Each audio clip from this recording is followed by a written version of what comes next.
clobbering time! It's clobbering time!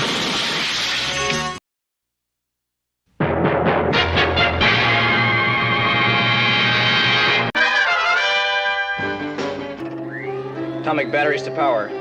Turbines to speed. Roger, ready to move out.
It's clobbering time!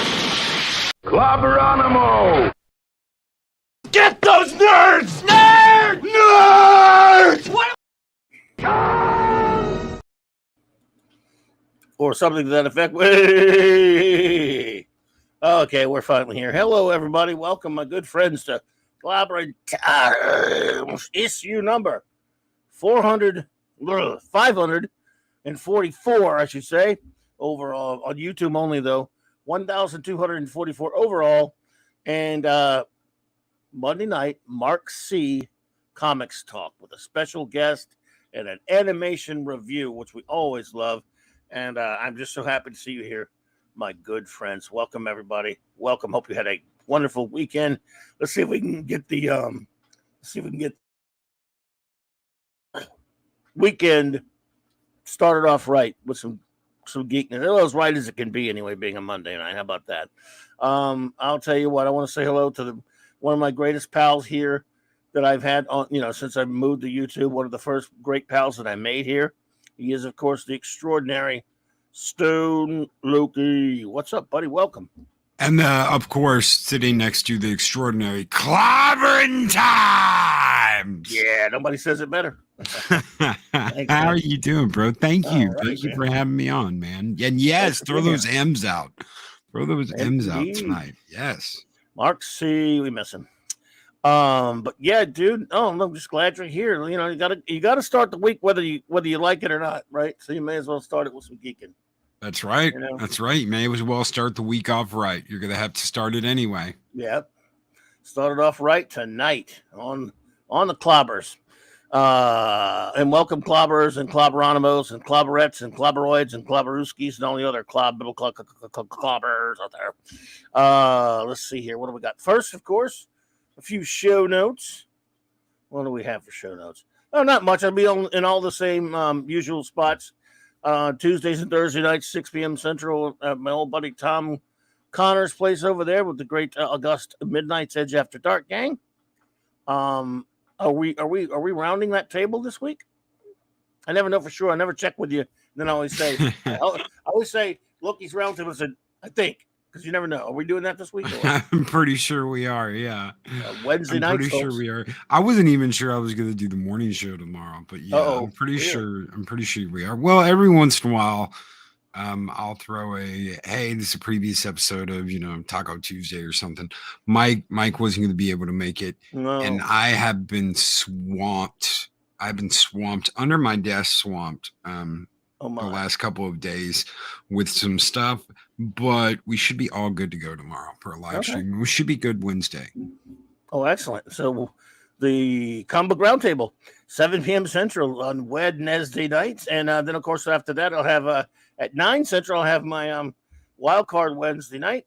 And then, of course, Thursday nights, 9 p.m. Central Standard Time, the Clobbies Clubhouse in session, open with, of course, my wonderful first officer, Raquel, and the great chief engineer, my good buddy, Mark D. with a C. And then, of course, I'm always hanging out at Nick's Comic Shops on Friday night, which I've been on for many years now. Well, it seems like years, or 80-something, 90-something episodes. Hanging out with the Comic Shop boys, 8:30 Central Standard Time. Loki, by the way, of course, does a show after that, a little after that, on Friday nights. Sometimes, usually. You guys do a show then, of course, right? Usually about 10 p.m., yeah. Gotcha. Loki and Mexican Iron Man and the gang over there. And on his channel. And let's see here.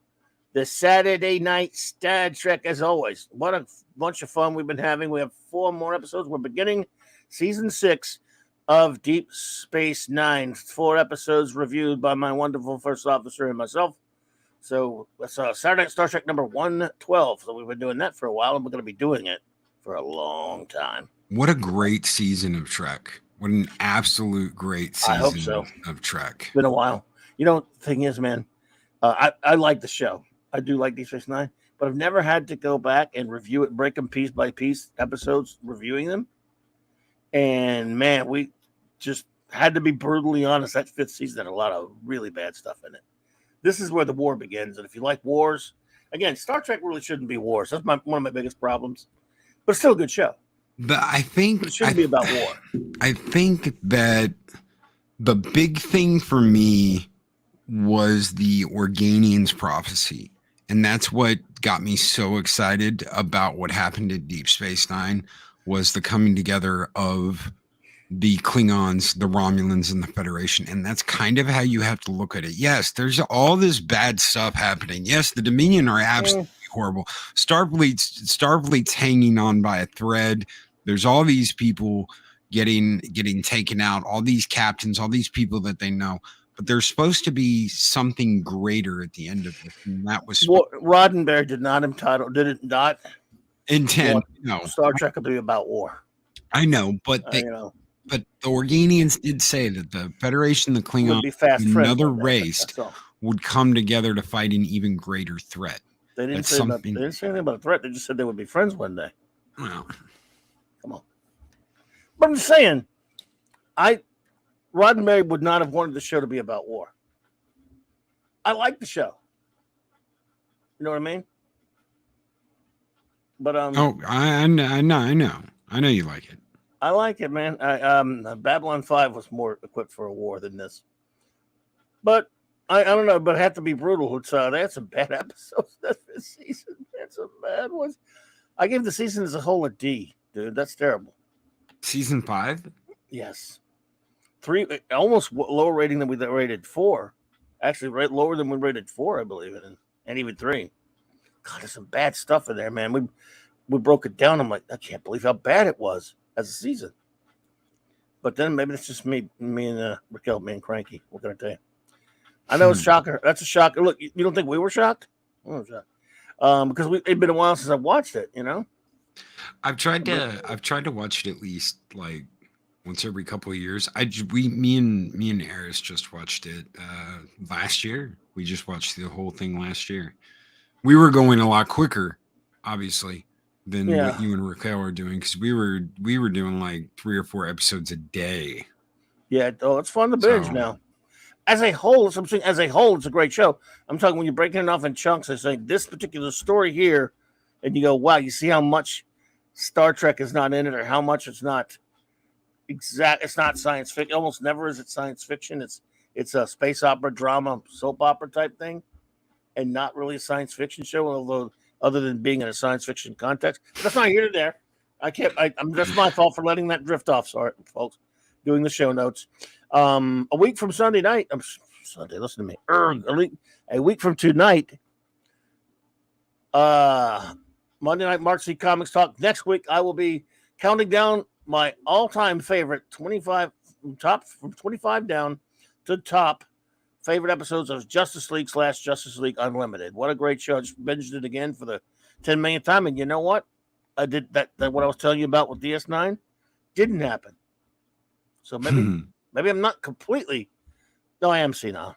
I was about to say maybe I'm not senile, but we don't want to, don't want to get silly here. We both know I am. But in this case, it held up. Tastes can evolve over time. You can decide, well, I used to really like something and now I don't like it as much, or you could like it even more. There were episodes of the animated series that I was like, God, I don't remember this, and I don't remember this being bad. But there's some episodes in Batman the Animated Series I can't stand now that I probably was like, it's bad. I just sat and watched it the first time. We're gonna have to watch that again sometime. Yeah, but I hear you, dude. Anyway, but I love this show, and it was not easy picking a top 25. It was such a great show. I believe Eris is a fan of this show, if I'm not mistaken. Oh yeah, it's her love of Hot Girl. She loves Hot Girl. Love that show.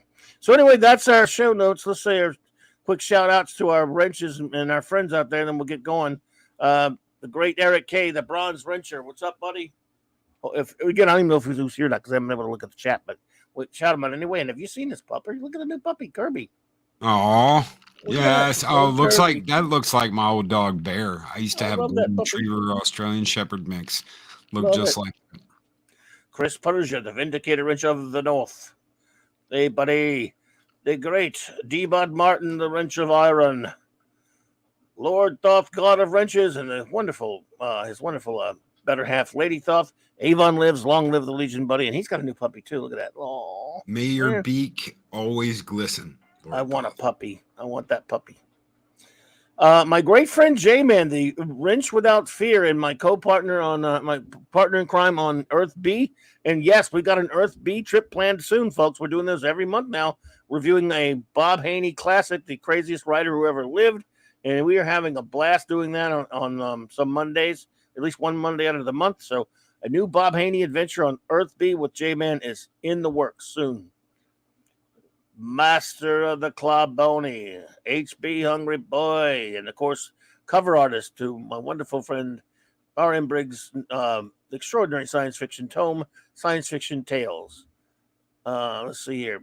Super Wrench Kal-El, Wielder of Reach Mjolnir, Maddie's Daddy, and of course, that crazy old Phantom Outsidey. And let's see, who is here with us? Now I can say our hellos, and then we'll get going, finally. I'm sorry, folks, I promise. We get started eventually. we or maybe not. Lady Mist popped in really early before the show. If she's still here, and even if she's not, shout out to the lovely Lady Mist. That's a lady that we see at your show quite a bit. Indeed, the guardian of the void. Hello, Lady Mist. Hey, indeed. Philip Story, a new member. We've got a new. Oh my goodness. Well, Philip Story, if you're seeing this or if you're here, thank you for joining. I'm not worthy. Thank you. That old rascal Pat S is here. What's up, buddy? I hope I'm going to a con. It's a Saturday, and he's telling me he's going to show up. He's going to be there. We might get to meet Pat S. Well, he said he would give you a big hug and a sloppy wet kiss just from. No, he didn't. So, oh yeah. You tried to talk him into that, not him. No, he didn't agree to anything. He's supposed to give you a big hug. You don't want to get him hurt now. No. Just kidding. I would never hurt Pat S. Stuart Mitchell, you old space dog. Classic Comics, our old buddy. What's up, CC? What up, brother? How are you doing? Hope school is doing well. I hope your school is doing well. Your schoolwork. Keep that schooling going. That's buddy. Right. Keep that GPA up, brother. You'll make it. All righty. Did I miss somebody? Damn it. Oh, Brian Hepburn. What's up, buddy? Good to see you. Let's see. Ironhide 84. Hey there, Gwagnar. What's up, dude? I'm thinking I might have got everybody, but let's just be clear. Hey, Dave. See, I always say that, and you know what happens? I don't have everybody.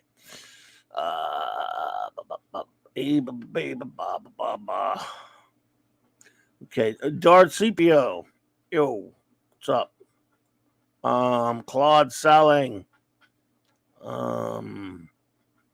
Okay, make sure we got everybody. We're going to get some reviewing done, I promise. Let's see here. Mark D with a C, the chief engineer. Hey, dude, what's up? Strange Marvel Theories. I love that title. That's a great handle, isn't it? Oh yeah, great handle. Yes, indeed. John Shaggy Rupus. What's up, John? Good to see you, man. J.T. Kirk. Yes, sir. J.T. Kirk was the man. He was a big man. With an eye like an eagle and as tall as a mountain was he. Let's see. He might still be. I'm not using was in a derogatory manner at all. Who knows? It could be still. All right, then. All right. So if anyone else passes in, we'll definitely shout out to them. In the meantime, Loki. We've got Jacob Picasso. Hey there. We have another, maybe in the last in our line of DC animated movies worth reviewing. I think Justice League Crisis on Two Earths from 2009, I believe, adapted, I think, from maybe somewhat loosely or not so much, I don't know, from a revisionist work by Grant Morrison called Crisis on Earth 2 or something like that, or called Justice League Earth 2, I believe. Comic, in other words, like a lot of these movies are based. And this, of course, for those who don't know, features the Crime Syndicate, which is an evil version. Hey, Das Wolfman, an evil version of the Justice League on a planet where they're kind of running the show and they've overtaken the planet, and the only ones fighting them are Lex Luthor and a few others who are all been wiped out by now. So, your basic first impressions, Loki, of Justice League Crisis on Two Earths. I was pretty sure I hadn't seen this before, and then I was like, holy crap, maybe I have seen this before, but I only remembered the beginning of it. And I think that is because I took my kids down to Walmart. This would have been in 2012. Took my kids down to Walmart, and I was like, go nuts, get movies, whatever. And one of them picked up all the Superman, Batman, anything that had Superman, Batman on it. She was like, mine. So I remember seeing the beginning of this, but I didn't remember anything after that. And I got to tell you, this is a great movie. Why we didn't get like something more out of this, like a sequel or a actual movie based on the property. I would have loved to see something like this live action. It could have been really, really good. I also happened to notice that Ultraman's suit looks really familiar, almost like, if he was like maybe called, I don't know, Homelander. His suit is very similar to another supervillain's suit. Well, he definitely predates any of those jokers. Take the U off his chest. I'm telling you, take the U off his chest and put him side by side with Homelander, and I'm getting serious Homelander vibes. Ultraman, of course, way predates the boys. I can tell you that by leaps and bounds. The original Crime Syndicate appeared in around like 1964 or somewhere up in there. Hey, we got some friends to say hello to. Menimus is here, of course. Simply Steve, hey there. Good to see you. Welcome, buddy. And the wonderful Apollomies minion is here. Puppers. And the pupperoni. So good to see you there, Apollo. I hope you're doing well. And our buddy Steve Mitchum says that the fight scene between Wonder Woman and Superwoman might one of the best animated superhero fight scenes. It's flawless. Wow. Yes. He's an animator, so he knows. Animation in this thing is terrific and really well done. They had some really good people. It's almost like DC used to really know what it was doing until some politics and bad decisions. Decisions. It's almost like they actually cared. Well, they did, because Bruce Timm at that point still wanted to make some good stuff. I think later he got kind of, I don't know what's wrong with him, but the late great Dwayne McDuffie did an excellent job on this, translating this for the script. He did a lot. He wrote some great stuff for the animation. Mark, the Infinitely Tired. What's up, buddy? With the 199. Let's see. He says Fleshpoint Paradox was better. No, that's garbage. Fleshpoint Paradox was a piece of maggot-infested filth. I think he's doing that to poke the bear. I think he might be. You think? You think? Let's go out on a limb and say he probably is. But no, but I still had to, whether it was or not, I still had to, set the record straight, Thank you, Mark. Thank you, Mark. Appreciate you, buddy. But no, Flush Point's trash. But yes, he poked the bear. Yes, this is exactly. That's okay. But you can do Mark's it for, you can do it for free. Mark's been coming out of his shell more a little bit lately. Hey, I'm insulted only because he's a friend. You should know he could do that for free. Yes. Yeah. And we're glad to have him here. This is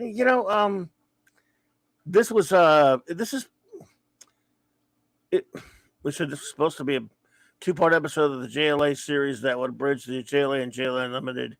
It was scrapped and eventually redone. Thank you, Classic Comics. Anyway, of course, I always liked the Crime Syndicate. The setup, the concept of them from the Silver Age was some pretty silly stuff, but it was still fun. Then they were wiped out by Crisis on Infinite Earths. The Earth 3 was wiped out. And of course, they were brought back and all revised to be all serious and stuff like that. Which, it's fine.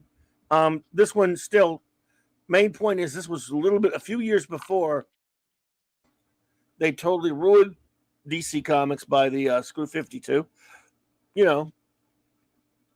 And so it's still, everybody looked right. You had this early on in the episode. You have Luther and his group are actually the good guys on this planet. Now they don't say who this Jester is, but they do in other places. I think he's Harvey Dent, but they don't say.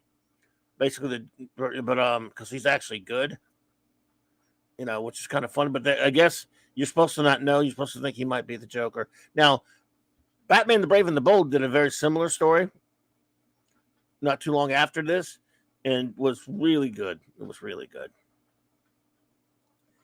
Yep, that's actually Fleshpoint on See What Them was great. I can't even finish that sentence without a straight face. SKL.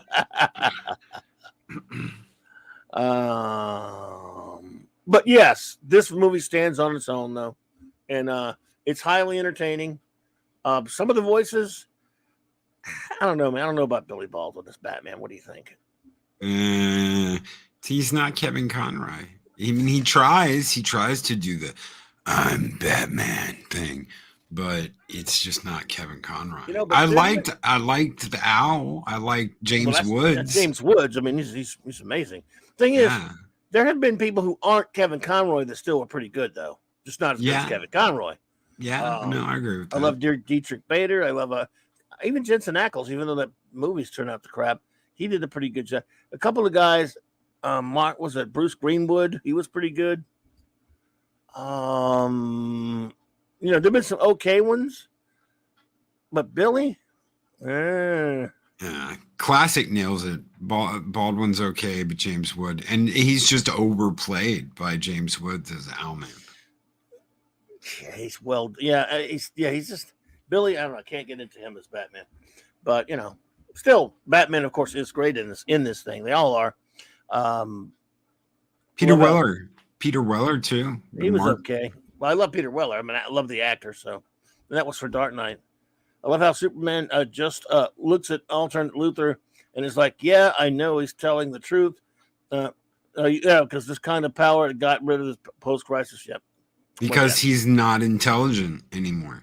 You have to understand, and this is what they don't understand, because they can't see real Superman. So all they see is this guy that's got all these powers. Oh, he's a Boy Scout and he's got all these powers. That's all they understand.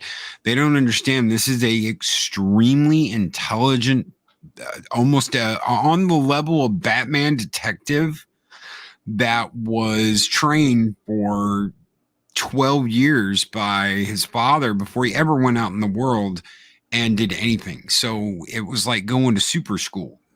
He is a very intelligent human being, and that's one thing that they took away. And that was the hardest thing to deal with New Screw 52, was they took that intelligence from Superman away. Yep, of course they did. course they did, but this Superman is brilliant, and this because again everyone looks right. Now they don't tell you whether that's Barry or Wally. He acts too much like Wally. To be, he's probably, I don't know, because you got Hal and you got the whole group the way it should be. Yeah, but then you've got. He looks sort of, I mean, like he could be Barry, but he looks like Barry, shaped like Barry. He talks like Wally. Yeah. So I don't know if they were just trying to leave that nebulous and let people just figure it out on their own. At this point, yeah, they were at this point, as far as people who would watch cartoons, a few years removed from a short few years removed from the what you would call the enemy, the Justice League series, and so. I don't know. Maybe they just said, "Well, we just won't say anything," and people just assume that it's Wally. But hey, Largo's Lair, good to see you. But either way, it's a fun film. You only have a little under 2 hours, so you don't have a time to set a whole lot of stuff up. No, you don't. And I mean, we're already to the point where they're fighting and they're going at it, and there's little things I really liked, like when Superman and Wonder Woman, Batman go to it's Batman, right, that goes to see Joker. It's Batman, Superman, and Wonder Woman. What's that now? When they go and see Luther in the jail. Oh yeah, it's Batman, Superman, and Wonder Woman. Yeah, and he's like, no, I know it's not him. And then they're talking about, whether or not they're going to help him. And Superman's like, I don't trust him. Why would we expect you to trust him? It's Lex Luthor. Whether it's a good Lex Luthor or an evil Lex Luthor, of course you're not going to trust him. So, but they could have been walking into a trap. But he just uses his powerful vision to see that Hitler, what's his face, Lex is in his, he's sitting in his cell. Yep. Yeah, that was kind of. And all the organs are on the wrong side of the body. Yeah, which was weird but funny. Weird but funny, huh? So yeah, I love the beginning bit is pretty cool though, with Luther and Jester sacrificing himself, being the last of them and stuff. So you got a lot of cool stuff with Luther and interaction with the crew. But basically, this is, again, by the way, here's a look at what they look at when George Perez drew them once on a cover. The crime syndicate. I like that they used the main crime syndicate though in this, even though this was adapted from a different iteration of them. You still had Power Ring, Johnny Quick, Ultraman, Owlman, and Superwoman, but the ones you're seeing here these are from Silver to Bronze Age. They are not exactly the same anymore. They changed them up quite a bit, but so they're not exactly what. Should they? Okay, so let's say you've got a movie that has a really good. You've got one of these that has a really good story. It's got really good voice acting, but they don't look like they did back in the '60s. Is that a big like FU, or is it okay to update the look? They did update the look a bit. So yeah, no, it's fine. I mean, it's they're not sacred or anything. They're not like the original characters. Yeah. They're just a one-off, like, bunch of goofy villains and stuff. So, I don't mind that too much. Just write them well. Oh yeah, well, Gina Torres was, of course. And Gina Torres is great. I love Gina Torres in anything. We need more. We always needed more Gina Torres, and we didn't get enough of her. Look at Mark, dude. John Stewart, who? Would have been a better choice for GL, even Kyle. Ugh. I'll forgive you for that one day, maybe. Almost said Kyle Rayner without laughing. Yeah, he's teasing you. I know. I am not 12. I can recognize you. I love when people like to point out to me, like, "Oh, he's kidding." Yeah, I invented it. Believe me.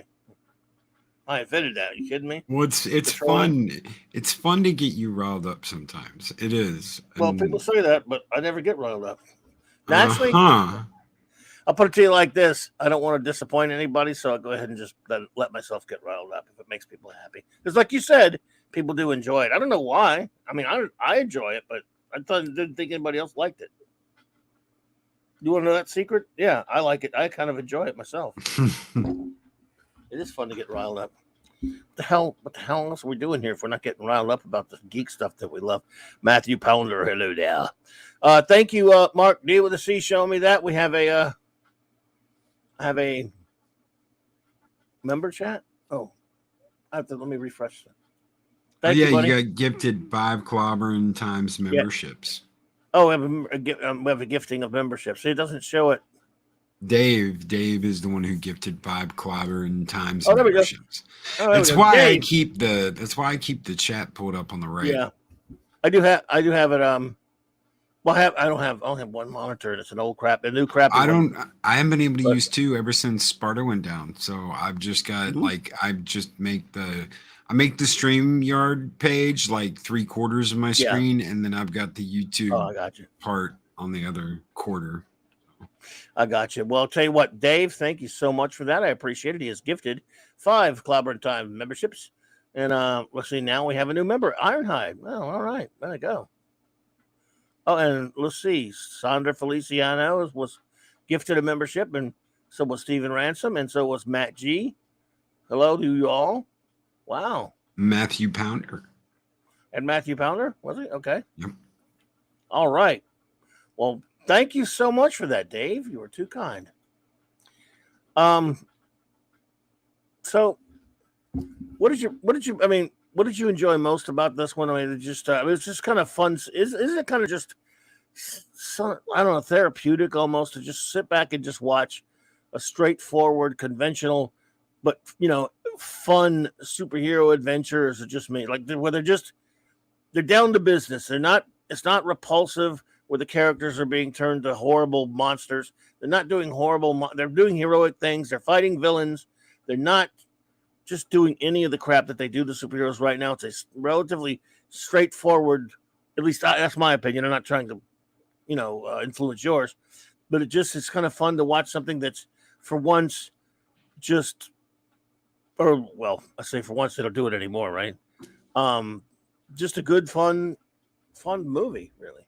Animated movie. Honestly, Quavi, I was kind of disappointed that we didn't get a sausage swallowing Tim Drake in this. I mean, I was just, looking forward to all the drama, all the angst, all the teen angst. True. With that Tim Drake. Are you saying they didn't sit around and talk about their fifis? Are you saying they did not sit around and talk about their fifis enough for you? No, I absolutely love this. There's so much about modern stuff that I just can't stand and that I just have to kind of take a laugh at. I'm like, why does that matter? Why does that mean a damn in the grand scheme of things? And you don't have any of that in this movie. And it's a product of its time. It's a product of 2009. They wanted to have the very best animation department, and they had it. And they wanted to tell really good stories and have fun, and they did.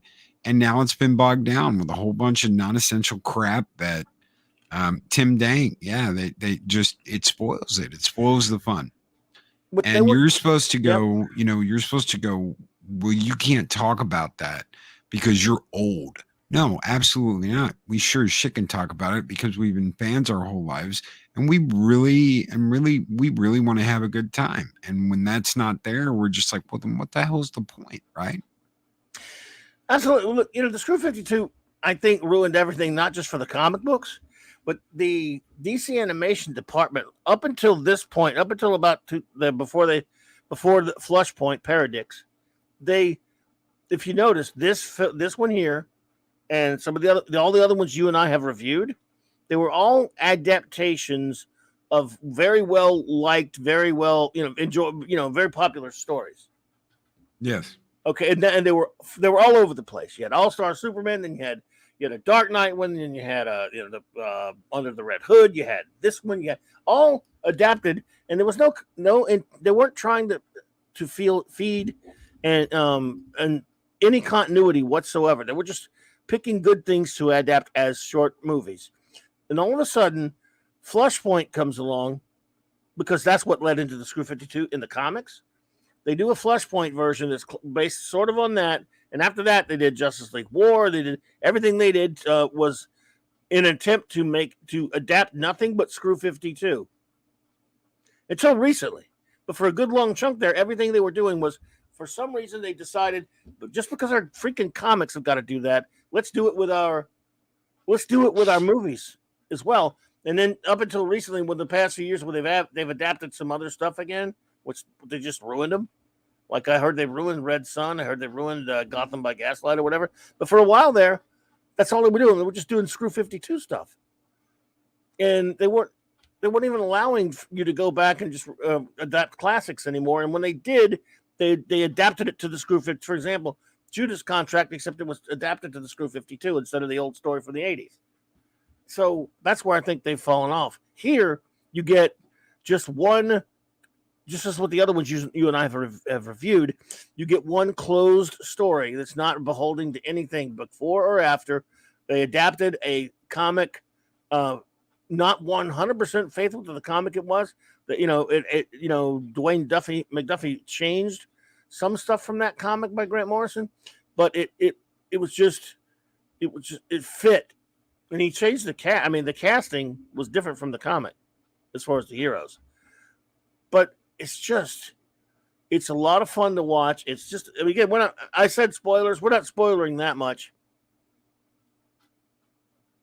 And I'm not reviewing an episode of Deep Space Nine. Sorry about that, folks. I'm supposed to put that there. Damn, I didn't see that. God damn it. That's embarrassing. Admiral Teague, what's up, buddy? And that shows you no one even looks at Chirons anymore.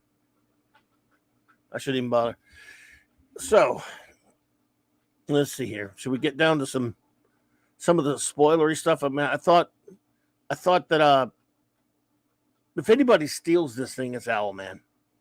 Yeah, oh, definitely. James Wood is the king. James Woods is the king in this movie. He is the star. He is the center point, and he stole the whole damn thing. Absolutely. Yeah, he's this is incredible. He's got this wacky idea, and again, that kind of shows you that you can do crazy stuff with superheroes. He doesn't have any ambition. He just wants to wipe everything out for no reason. Wipe out everything. Earth Prime. They even mentioned Earth Prime. Oh yeah, all of them, everyone, everywhere, every human being, everyone, thing. Everywhere. He wants to wipe it all out. Earth Prime, which of course was something that was talked about in comics since the 60s, and Superwoman kind of just says, "Okay, whatever, we can do that." Played by Gina Torres, of course. She just said, "Yeah, okay, let's do it. Let's do it." Boy, the way she messes with Batman, that was something. Ooh. If anybody would know how to do it, it'd be her too. Yeah. I mean, Owlman is like a reflection of Batman as far as what's inside. There's just one big empty hole, and Batman just doesn't go out and save people to avenge his parents or anything like that. He goes out and does that stuff so he doesn't become Owlman.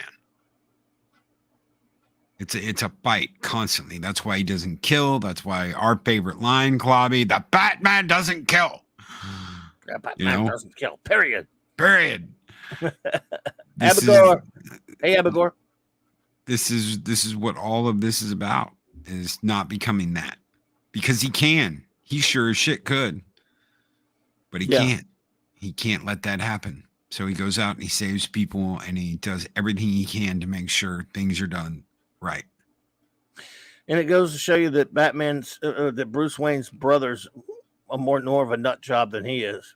Because that's supposed to be like, Thomas Wayne Jr. in the revised Grant Morrison version. They don't say it in this. But I think he's something like he's supposed to be, Bruce was killed with his mother. But for some reason, Thomas Wayne became on Earth 3 became police commissioner, and Thomas Wayne Jr. Bruce's older brother became Owlman. But they don't say it in this. But that wasn't one of the revision comics from the 90s, whatever, I think. So he's not Bruce Wayne. Yeah. Which is cool. Just as, none of these people are the exact duplicates of themselves. Like Superwoman isn't no, none Wonder of them are. Woman. Yeah, they're not like copies in the sense that what's it? Dave says Stone Loki, spoiler question. Is this the one where Superman and Wonder Woman switch the person they're fighting? Soups fights the bad girl and does not hold back? Yes. That was pretty cool. Like I said, they got a lot of really cool fight scenes in it, some great animation in it. But one of the things that's you always want that Batman moment. And this has one of the cool Batman moments of all time for me. I mean, even though it is Billy Baldwin doing the voice of Batman. When there's a scene, of course, at the end, the only way to open up this portal thing to get Batman to where he can, stop Owlman and Superwoman from wiping out everything. They needed a speedster to generate enough energy with the speed, to open up to reopen the portal thingy, right? And Flash volunteers, but Batman says, "No, you can't do it. You're not fast enough." He's Johnny Quick. He tells him basically that Johnny Quick is faster than him. Johnny Quick, of course, is Flash's counterpart. And Johnny Quick, not, it's his world too, even though he's a villain, decides to do it, And of course, knowing Batman knew full well what was going to happen to him. He did it. And the Flash didn't. If you notice, Flash didn't know. So it's one of those things like Bruce knows. Bruce's got dossiers, and we know that. We know that even if the League doesn't know that yet. We all know that Bruce has got dossiers and information on every single superhero that works in the Justice League. So he knows what'll take them out. Yep. And then he knew what was going to happen to whichever speedster stepped on there to do that. And Flash is with him. Flash is his friend. And that other guy, screw him. He's a bad guy to whatever. We get talk Johnny Quick into doing it. Boom. That was so Batman, dude. It was so. Yeah. And Flash's reaction, he looks at Batman and he's like, "You knew." And Batman's just like, Yep. Like, yep. No biggie. And Johnny Quick said, "Good one, mate. Good one, mate. Good play." Yeah. I love that bit. I'm not gonna let my friend, who I'm not gonna let know is my friend. He thinks, maybe Batman does like me, but we're really just work colleagues. Bruce is never gonna let any of them know, that they're that close, except maybe Superman. So him doing something like that, that's why the Flash is so that's completely out of character. Oh my God, you knew what would happen, and you let him do it because I would have done it. And he's just like, yeah, fuck yeah. Masters Maniac Mexico, good to see you, buddy. Hope you're doing well, MM. Give us a report, man. Let us know if you're feeling better, where you at, what's going on with your health right there, bro. Because we're out here rooting for you. Oliver Belamonte, hey, buddy. Absolutely. It was just, and I remember at the beginning of the movie where Flash is, I don't think he likes me, or that thing was said about this is Batman. He says something like Batman doesn't like anybody. That's not true. Yeah, but they think it. Because he's Batman, he just doesn't have any time for anything. Yeah. And it's toned down. There was a time where they got, and this was a complaint of many people reading DC Comics at some point around this time, like late 90s into the early, where people thought, and they were blaming kind of Morrison maybe. They thought Batman was being too much of an a-hole. In other words, you can only go so far with him being a prick. Yeah. And you have to tone it back a little bit. And so were people saying, "Good God, Batman's it's one thing for him to be, a badass, but he's being like an abusive jackass all the time." Yeah. And he was in some comics. Oh, definitely. It's one of my favorite comic book scenes of all time is when Superman dies and they're doing the funeral and some bomber was going to bomb the funeral procession and Batman and Robin stopped him. And Robin's like, "What are we going to do with him?" And Batman's like, we're gonna turn him in. And Robin's like, what? You're not gonna like break an arm or a leg or and he's like, no, today we do it the way he would have wanted it. We do it his way. And you're just like, yeah, hell yes. Hell yes, we're just gonna hand him over to the cops. We're not gonna beat the shit out of him. We're not gonna break any bones. We're just gonna hand him over to the police because that's what he would have wanted. Talking about Superman, I love stuff like that. I love stuff like that because it shows that Batman's not just some, like you said, some cold, heartless vigilante. He's there. It's there. Bruce is there. The real Bruce Wayne. He's in there. Yes. So. There's some decency in there, so like that. Like on the Justice League cartoon, in the episode where everyone thinks Superman is dead because he gets incinerated. They think he gets disintegrated. Yeah, and he ends up in the future. The episode called Hereafter. You remember that one? It was a two-parter. Oh, hell, or back then. Yep. And everyone's going to the funeral, but Batman won't go. Batman, I don't have time for the Batman. He's not dead. Batman wouldn't believe it. Wouldn't accept it. And then there's a scene later when he's watching the funeral. He goes, maybe I was wrong because he was starting to doubt himself about it a little bit. But we showed him watching the funeral from a distance, and Wonder Woman caught him like there, but not. He told everyone he wasn't going to be there, and he was like, so that was. I mean, it just shows that there's a humanity of Batman, but he's not going to show it. And when it comes to protecting his people, like what he does, he protected Flash. It was a great scene. He saved Flash's life. Yeah. This thing, I got a kick out of Wonder Woman. Was it Superwoman's? That was basically Billy Bat's versions. He gave powers to the Made Men. They were supposed to be like the Shazam family, or that's in the Marvel family, but then the Super family stuff. Like that's Uncle Dudley and Black Adam and Billy Batson. Supposedly, I didn't even catch that. That was hilarious. And I never read the comic. It may not. I've never read this comic. We're talking about full disclosure, everybody. The Morrison one. I was not reading that book. It does not. I don't like the cast. It's not my Justice League. So whether this was in the comic or not, I don't know. But yeah, like Uncle Dudley. I didn't even catch that. See, this is cool. What is so great about this is that I just finished watching this and I didn't even catch it. Hey, MMM, dude, we all care, brother. That's why we ask, buddy, and we're glad you're here, man. We're just glad you're here, but yeah, I just thought that was kind of a funny thing I would show this for the hell of it, but and we know they're going to get some more members, so this kind of aggravated me. It's a little thing. I like Black Lightning and Red Tornado and Aquaman, but that's and of course Black Canary, but not my Firestorm. I guess by then he was already gone. I like Ronnie Raymond better. Well, yeah. He was already gone. Yeah, I guess so. I like the fact that Canary was with what's his name? Johnny Quick. I like that. I thought that was cool. What's that now? Which part? When Canary was with Johnny Quick. Was she?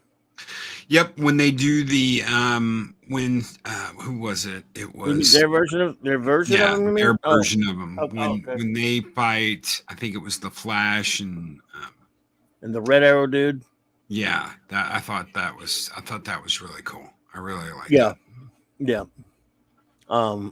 Just so much, man. I just watched it again today. It'd been a while since I've watched it, and I'm not saying it's my favorite one of all the ones they've done or anything, but it's sad that we're in the place now that we're at where all you have to do to make me happy, I do like it a lot, by the way, I'm just saying, is to, first of all, if my heroes look right.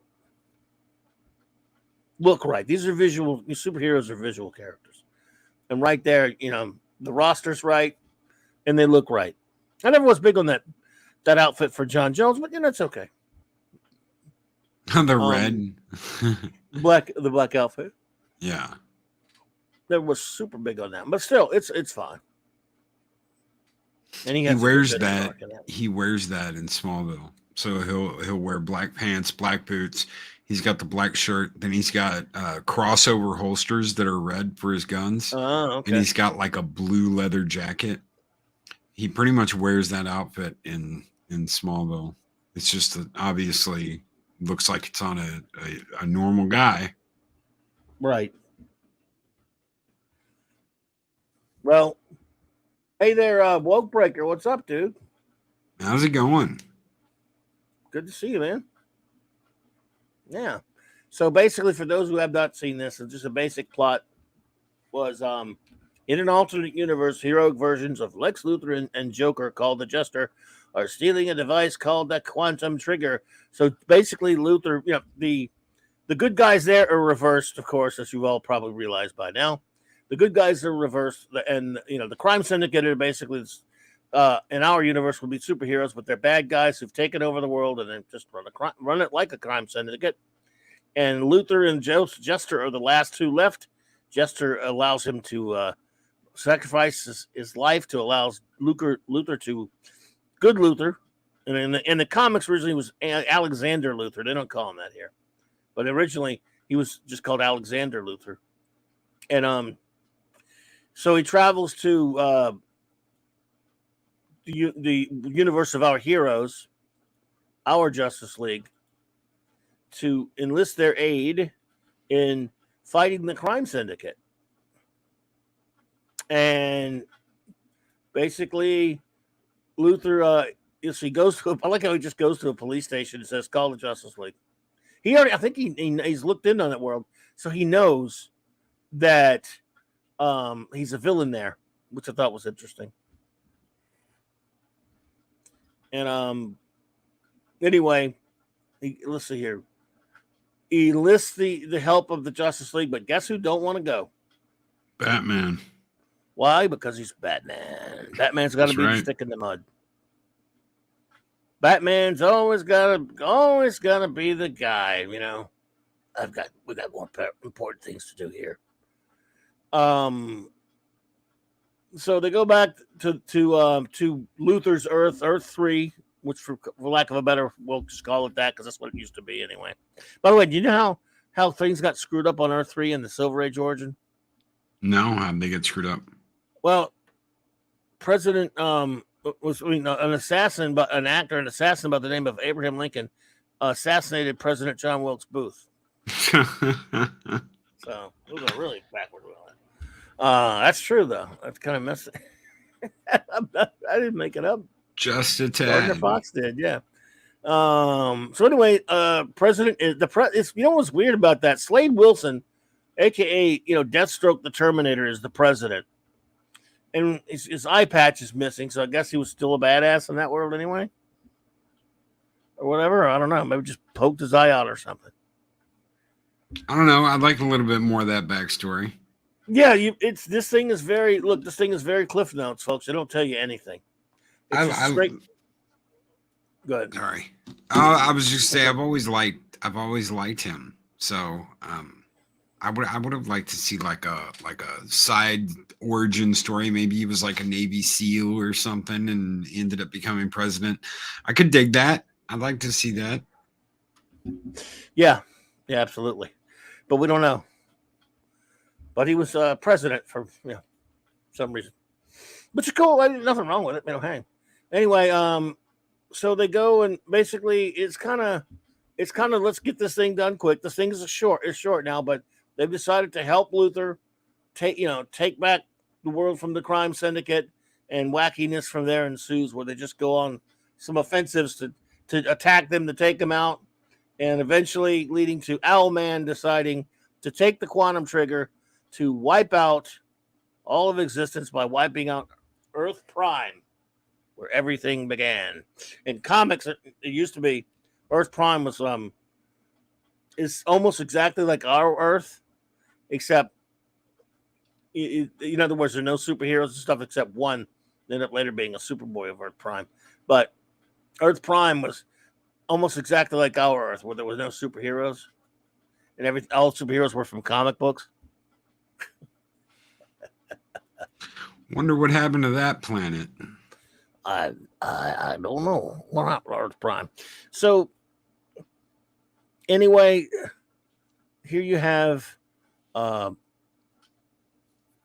pretty good story where at the end Batman just turns out to be the best of the badasses. So, but also there were a few things that I really loved. That Superman, he fights.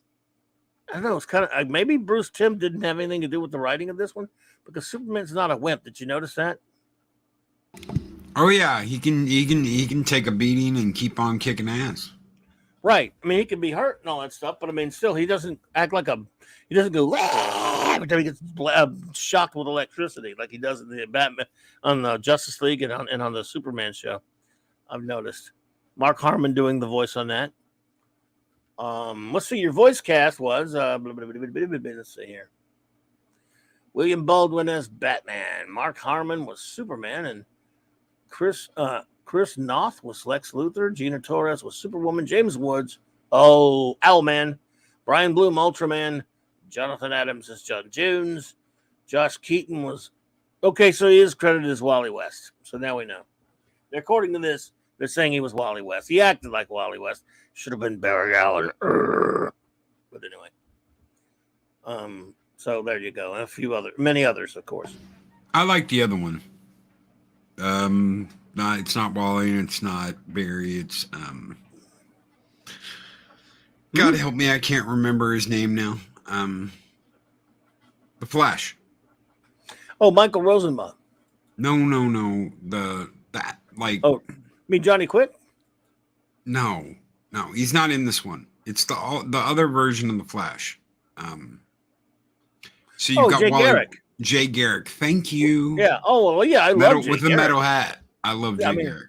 I love Jay Garrick. That's probably my favorite Flash. I thought you were talking about voices. Hey, Mark, Lewis, Seth, good to see you there. Okay, yeah, I thought you were talking about voices for some reason. I love Jay Garrick. Is your favorite? I mean, nothing wrong with that. I'm a Barry guy because I started with Barry, but I love Jay. And I never liked Bart. Never could stand Bart. To be honest with you, I'm sorry. I know Wally got established by a lot of people. Wally will always be Kid Flash to me. I was fine with him as Kid Flash. He will always be Kid Flash to me. What do you think about that, Playboy? Controversial. Not really. I don't have any problem with that. I was never a big Wally West fan, so it was either Barry or Jay Garrick.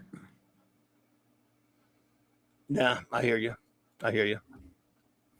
There you go, Will Breakers. Kid freaking Flash. Because, Barry saved the universe in crisis. I mean, certainly helped to save it. Admiral Teague, hello there. Well, thank you for the super sticker, Admiral Teague. You are too kind. That is very kind of you. Thank you. I am honored. And I hope you are doing well. And, of course, everyone, please, if you can find Admiral Teague's channel. I know he's doing some streaming here and there now, talking some Trek and stuff. I don't have the link on me right now, Admiral, but I hope if anyone can go, please search it out if that's the name of your channel. And, definitely subscribe. Oliver Belamonte says, it was a surprise that Johnny Quick came to his senses as he used his Speed Force to bring balance to Earth, knowing he died with a purpose. Yes, that was good of him. The little criminal. Yeah.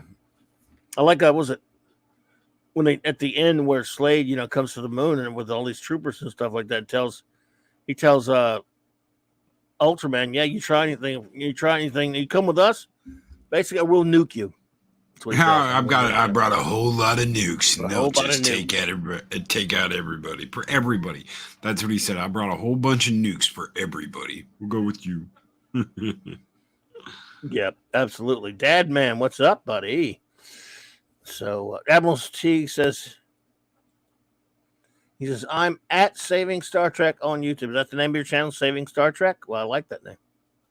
Please, someone needs to. I don't think it's possible to save it at this point. I'm going to go out. Do you really want to get into that tonight? No, we can. I mean, I'm just saying. Who said before this show even started, before this new season of Picard even started, who was the one who said that Alex Kurtzman was getting his contract renewed, that it was he had two options, but for a 6-year total deal, and that it didn't matter whether Picard was going to be good or not, he was getting his contract extended. I don't know who said that, but I'll agree. I'm sure whoever did say it to me, I agreed with him. Yeah, I mean, I did. that was over like a month and a half ago. That was before. You won't get an argument out of me. So you're going to get 6. I said it doesn't matter whether this is going to be good or not. It doesn't matter whether they bring back Metallus or not. None of that matters because Alex Kurtzman's getting renewed. I knew that 2 months ago because they were drawing up his contract. They were drawing up his extensions. Yeah, I can't do it. I have severe. This is Monday night. I'm glad it's Monday night Mark C Comics Talk. We could get away with it if it were Wednesday night wild card. I'm gonna pull the Comics Talk card and say I can't do it. Okay. But I mean, I was just saying, trying to help him his handle for his channel. I can't talk about it. Of course, we can't say Star Trek. But you don't agree. You don't do the disagreement out of me. Yeah. Buddy's going, why are they talking about? Oh man, I promise we'll talk about. Have you been talking about it?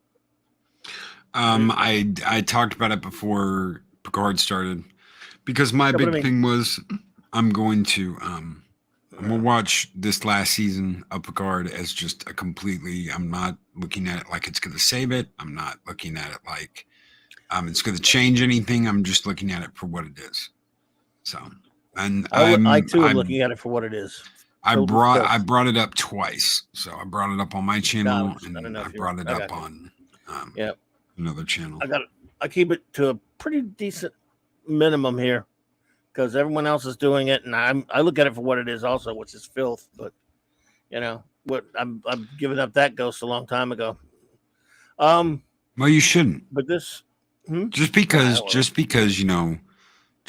I see it differently doesn't mean that you aren't completely entitled to feel about it the way you want to. No, well, it don't matter. No, I mean, just saying it's not gonna do anything. I mean, it just drive me crazy. So, I'd rather talk about cool stuff that I like. I mean, because even I was talking to you and I think that we talked earlier, but we're talking about DS9. It's even watching that. I hate to have to criticize that because it's such a great show, but when I have to, I have to. Yeah, that's the way you say it. I mean, I never had to be brutally honest before, but in so much so, sometimes Star Trek at its best is wonderful comfort food for the soul for me. And I can go stick on an episode or whatever that I love and just always feel good. Yeah, Star Trek's got me through horrible times because it's so good. That's never going to happen again. As far as newly produced stuff. Yeah, Simply Steve wants more Justice League. Exactly. There you go. I'll give you some Justice League. And you're not alone, woke breaker. Trust me that you're not alone. And I'm kind of liking Picard, but I put up a wonderful dedication to TOS, TNG, Deep Space Nine, and Voyager. I did leave Enterprise out because I ran out of time. Like I couldn't add a whole nother thing to the end of it, but there's a lot of love for Star Trek out there, and whether you like this last thing or don't like it, none of that matters. We still love the what this series is and what it's all about. So I love your brutal honesty of DS9. Well, thank you so much. It helped you enjoy it even more. Wow. Okay. Well, Admiral Teagle, thank you. It's not easy being brutally honest about it, but it's still, it's still Trek. Look, anything between 66 and 05 fits into the definition for Raquel and I. So anyway, but there's some Justice League for you. Someone said they wanted some more Justice League. There you go. Because don't we all? I want more. I would like more like this, like what we got here with this movie. And we're never going to get it again. Just swinging back to comics movies and comics animated stuff. I want more animation. And I want it like this, at least. I mean, that's, because another problem, forget about Star Trek for a minute. There's also another problem out there, the superhero movies, fatigue and crap between, what DC's doing and what Marvel MCU's doing. That's in a pretty pitiful state as well. And I'm going to be honest with you. I don't care about these superhero movies anymore. I went to see Shazam just to see it, and I'm like, I'll probably go see Guardians of the Galaxy. But I will not be going to see the Marvels, assuming it makes it into a theater, because I'm beginning to doubt that. They might actually pull that sucker. But I'd make a deal with them in a heartbeat. If they would just say, look, we'll give you whatever you want on the animation front if you'll stop watching our stupid live action movie. I said, good, you can have the live action crap. I don't care. I don't care. Because we know how horrible your Fantastic Four is going to be if you ever actually make it. Mm-hmm. So, give me... Now, ideally, if we just were where we were, but when this thing came out, when Justice League Crisis on Two Earths came out in 2009, it had been for a couple of years at that point, and there were a couple of years after that, where once in a while we would get a fairly nice, like this, or something even better like Public Enemies, which you and I both enjoyed. We reviewed. Oh man, that's got to be one of my easily top 3 of the DC movies. Yeah, we just had that to look forward to every once in a while. Now I'll tell you, and again, I'll tell you this. I actually did enjoy a new one. Did I tell you about that? There's one out there that came out that I just enjoyed. Animated movie? Yeah. I didn't tell you that? I don't think so. I mean, maybe I told someone else. Let's see. Marvel's, what's it? Don't want to go too far here, but Keiko is very poorly written. Yeah. Oh, well. Yeah. Raquel loves her, don't you? I can't put a link here, but in his home videos and his channel, it was well worth looking at. Admiralty. Oh, okay. I think she's talking about some of your videos there, Loke. I have a link to Loki's channel in my description below, but also, oh yeah, you could put links in there too. I think you're modded. I think I can. Give me just 1 second. Aren't you modded? Yep. I'll mod you. No, I think I am. So, I didn't tell you that. I could have swore to tell you. Do you know that there is because we're sitting here talking about these DC animated films like they're all completely dead. I did enjoy one that just came out. I know you're shocked. Because remember, it wasn't too long ago, you and I reviewed a couple of new ones. We reviewed part 1 and part 2 of The Long Halloween. Yep. Part one was pretty good, but that second part was was horrible. It was absolutely horrible. Love Letter to Star Trek. Is that in Loki's? Is that she's talking about something you did? It's I got the link right there. Okay. It's Love Letter to Star Trek. Oh, okay. Put that in there. Absolutely. Is that it right there? Okay. Yep. Please go check out Love Letter to Star Trek from Loki, and please subscribe to his channel. And and find Admiral Teague's channel. I don't have the link at my disposal right now, Admiral Teague, but if someone can find it, then they're welcome to put it in there. Anyway, so aside from that, I think I haven't watched a lot of recent ones for obvious reasons, right? Yeah. I did like some of their animated shorts. Like I love the Blue Beetle one they did, and I love the Commandy one they did a couple years back, right at the same time that they were doing those whatchamacallit, those Long Halloweens. But then they did a shitty, horrific one that I can't even touch without throwing up, about the Legion of Superheroes one. But we all know how I am about the Legion. But there's one that came out a month or two ago, that I watched last week that I liked. I know you're shocked. The shock is probably, and I'm not trying to shock you, so you have to sit down or anything. I know you're sitting. I'm glad you're sitting down now. Thanks, Eric. Appreciate that, dude. Please subscribe to Mr. Admiral Teague's channel. So, you're shocked, aren't you? You can admit that you're shocked if you want to. If you want to go ahead and admit that you're shocked. I didn't tell you that's not going to work. It was someone else I told, I guess. So, I guess I should show you then. I watched something I never thought I would watch, but see, a few years ago there was a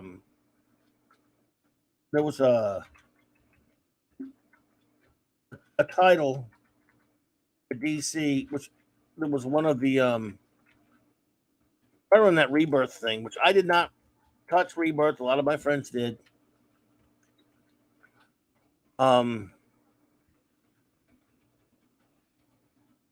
and then the title was Super Sons by Peter Tomasi wrote it.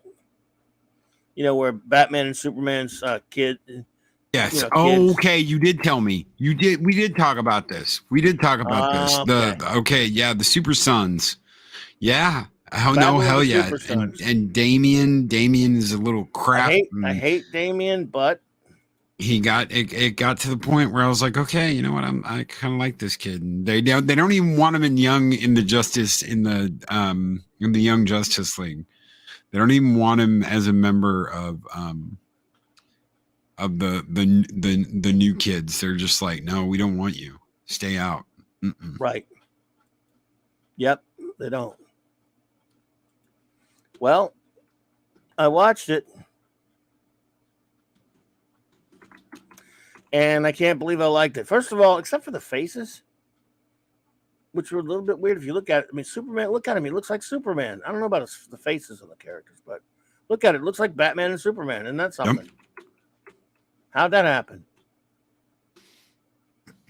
Someone got it past because someone got it past the scissoring hens of quality control. I guess that must be what it is. But it's pretty good, and they all the characters pretty much look like they're supposed to. The Justice League, and I don't look. I'm one that doesn't really like them having sons. As a fan of the character, it's not really something I'm all that sanguine about, to be perfectly honest with you. But okay, what do you mean, Batwoman? Get out of here with that Batwoman. What's wrong with you, boy? The Batwoman. Lady Miss says, sorry, Clobberin to mess up the topic. Just really Loki sharing that video. It's so fantastic. No. I'm glad you. Thank you so much. I don't know if I've seen that. When did you do this one? You didn't mess anything up, Lady Miss. Okay, so I released that the morning that we reviewed the first episode of Picard. And it was, you know what? I don't care at the moment. I don't care whether this is good, whether this is bad, but this is what Star Trek means to me. And it's a cool. I must see that. It's a dedicated, it's just my love letter to Star Trek. It's about 6 minutes long. It's got, it's got Kirk, it's got the original cast, it's got TNG, it's got DS9, and the music changes with what era of Trek you're in. So, TOS has more TOS, the movies have more movies, TNG has different music, and it changes, and it all reflects, when Deep Space Nine's about to start, because you hear the tones of the opening of DS9, and then it's dun dun dun, and then right as Voyager's about to start, you can hear the Voyager music start to sneak into the DS9 music, and you're like, okay, Voyager's coming. I know it. Boom, there it is. And I really enjoyed making it. It was a really cool little thing took me about half a day to make that. Wow. Well, I definitely want to see it then. Cool stuff. I really enjoyed making it. I don't do that enough. People keep telling me I need to make more stuff like that, and I did that for like 3 years. Nobody ever watched it. I didn't go. It never hit the algorithm. Nobody liked it. And to do that now, and to see so many people say it really touched them, it means a lot. It really does. Nice. Well, hell yeah, dude. I'll have to go see it. I mean, I did not know about it. When this is something new, you said, so I'd not heard about this. Yeah. Well, everyone, please check that video out. Absolutely. Go take a look at it. Yeah. Star Trek sure means a lot to me, if I haven't made that clear over the past couple of years. Probably maybe too much. Maybe too much. I don't know. Well, we watched that Wrath of Khan director's cut at Valhalla Con, and I think that right there just that tells you enough that we took a night and we hung out and we all had pizza, and there was about 15 of us there, 15 or 16, and we had pizza, we had drinks, we got to see it on big screen, and it was really cool. It was really fun to do that all together as a group. Yeah, sounds cool. Sounds great. Yeah, I mean, there are a few things I have out there. A few, not just Trek, mind you, but Trek is right up there at the top. Where if no matter how down I am, whatever I need a pick me up, if I just need comfort, like I said, comfort food for the soul. Yeah, it's There, like having list. orange sherbet. It is. It's like sitting down and having orange sherbet. You can't help but kind of smile and go, I remember when this was, used to eat this as a kid, or can't help but, sit down and smile when you watch Star Trek. And that's what it should be. That is what it should be. And I completely agree with you on that. I do not like the cursing. I do not like a lot of the stuff that's in the new stuff, but it needs to have that feel. It really does. Quality. It's it's got to be within the real Trek universe, and it's got to have that, like you said, the feel. It's got to have certain things going for it, and that's never going to be recaptured. It's never going to be, and it can't feel dumbed down. In other words, I hold real Trek 66 through 05 to a standard of each week when we review an episode. Ever since we started reviewing it from the very beginning to now, and we're going to keep doing it. If I'll even name some things that are wrong with episodes, but I really enjoyed it anyway. So I'll definitely cut it some slack if it's highly entertaining and it feels like Trek and all that good stuff. But when it crosses certain boundaries and does certain things that I think have to be pointed out, then I'm going to do it, and I'm going to be like, well, look, this is not. It's still in the Star Trek stuff, but it's still in the Star Trek vein. But this idea here, for example, in the 5th season, there's an episode where Cisco, to take out the Maquis, which, by the way, should not ever have been invented for a Star Trek show of any kind, and I was in both of them. When he uses a biogenic weapon to force them off of a planet to do all these un-Star Trek-ish things, I'm like, this is almost ruining the character to me. I love that episode. When he does that horrible shit, I'm going, wait a minute now. This does not belong in Star Trek. Now, reason why I don't hold it against the character and still love him later is because they always contradict themselves 2 weeks later anyway. If you don't like the character doing something 1 week, you think, that's out of character for this guy. Just wait. The following week, he'll probably be doing something completely different. Zachariah, how's it going? That was totally not Star Trek, but I blame the writers, Ronald D. Moore and all those people, for putting the Maquis in there in the first place. And the reason is this. It doesn't matter where you and I might think it's a good story. That's irrelevant. It doesn't matter if you and I think that's interesting, that works on a credible level. What really matters to me in the end of it, and Raquel and I talk about this all the time, is would Gene Roddenberry approve it or would he not? And we all know, and they admit it, by the way, every time this is not an opinion either. These are people who worked with him, and they say, oh, we know he wouldn't want that. We did it anyway. We know he wouldn't want it. Oh, yeah. Well, to me, that's fundamentally wrong. Well, and it doesn't fit. Whether it's good or not is even irrelevant. Although I don't think it's good, because I would rather see a show that just stuck by what Roddenberry does. Go do it on some other damn show, which they always do. Did Roddenberry sell this property? Did he? No. Did he he passed away. He's gone. So either that's it. That's it. We don't get any more. Or they said themselves. We know Gene wouldn't want this. Clobby, you and I both know that either it's don't do any more, period, or do more and have some people throw their weight in.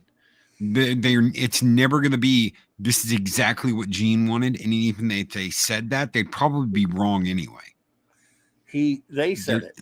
Exactly. And he said it. Exactly. But that's my point is it was, once he was gone and he was no longer involved in this at all, which was pretty much his death, it was their job to continue the story, and they're not going to do it exactly the way he wanted it. TNG, he was alive for most of TNG. I don't buy into.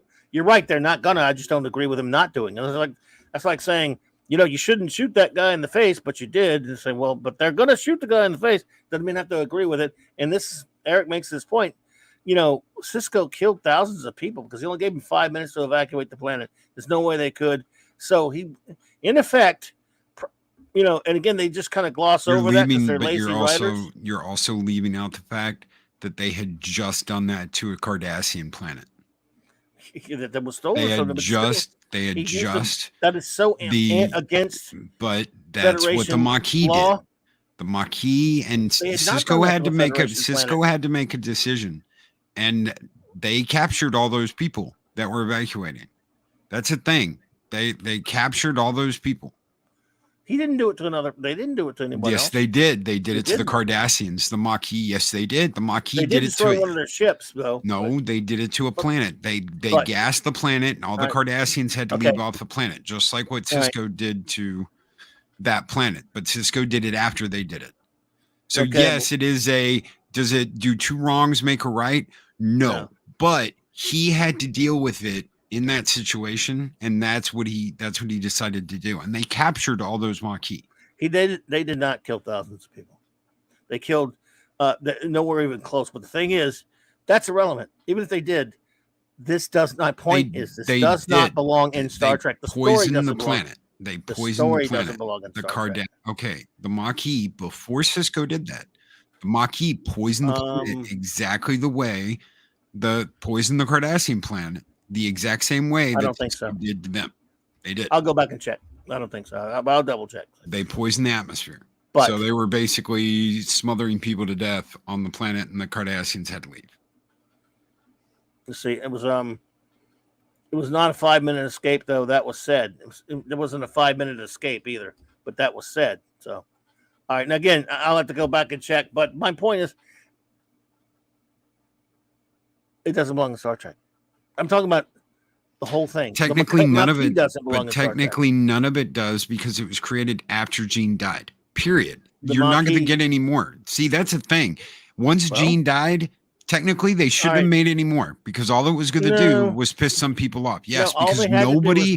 There's not another clone of Gene to make those decisions. But that's what you're saying. You're saying that because Gene Roddenberry wouldn't have liked it, that Gene's gone. He's gone. You're not seeing what I'm saying. What I'm saying is this: Star Trek is not about war. Babylon 5 is about war. The show that they strip mined for DS9. Now, you can do episodes like A Taste of Armageddon, A Private Little War, or other episodes, or on the show where they go to some other planet and they make a philosophical show about war that talks about how bad war is in Star Trek. The whole point is humankind doesn't get involved in wars. In Gene Roddenberry's show, I'm not in any other show you want to do, it's fine.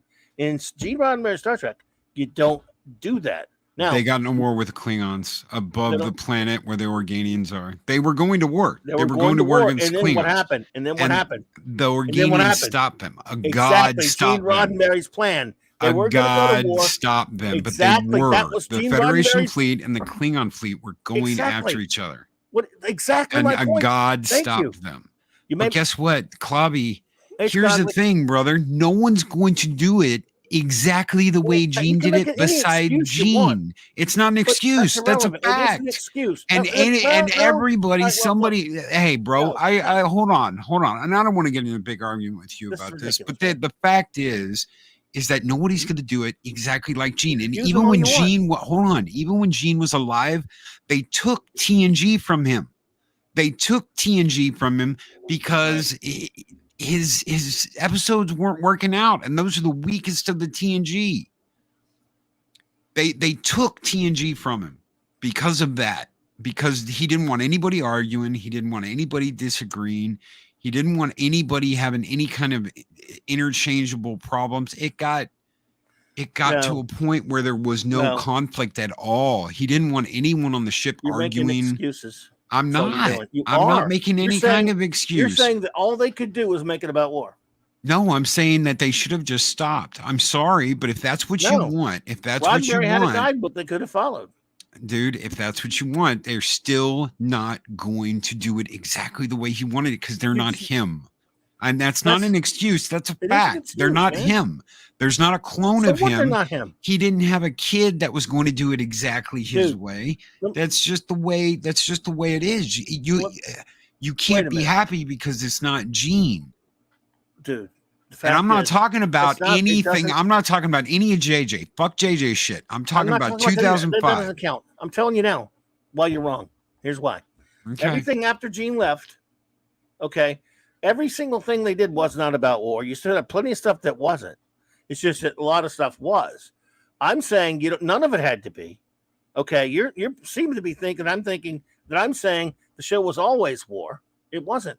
I'm just saying Star Trek doesn't do that. There was a whole guidebook out there that Gene wrote, okay, that says you don't have to, a way to do it. You don't have to make it all about war. It never has to be about war unless you want to make it some other planet isolated. But I don't know where you're coming from. But that's just not just what he wanted, though, man. He didn't want the crew to be in conflict either. Like yes, it is.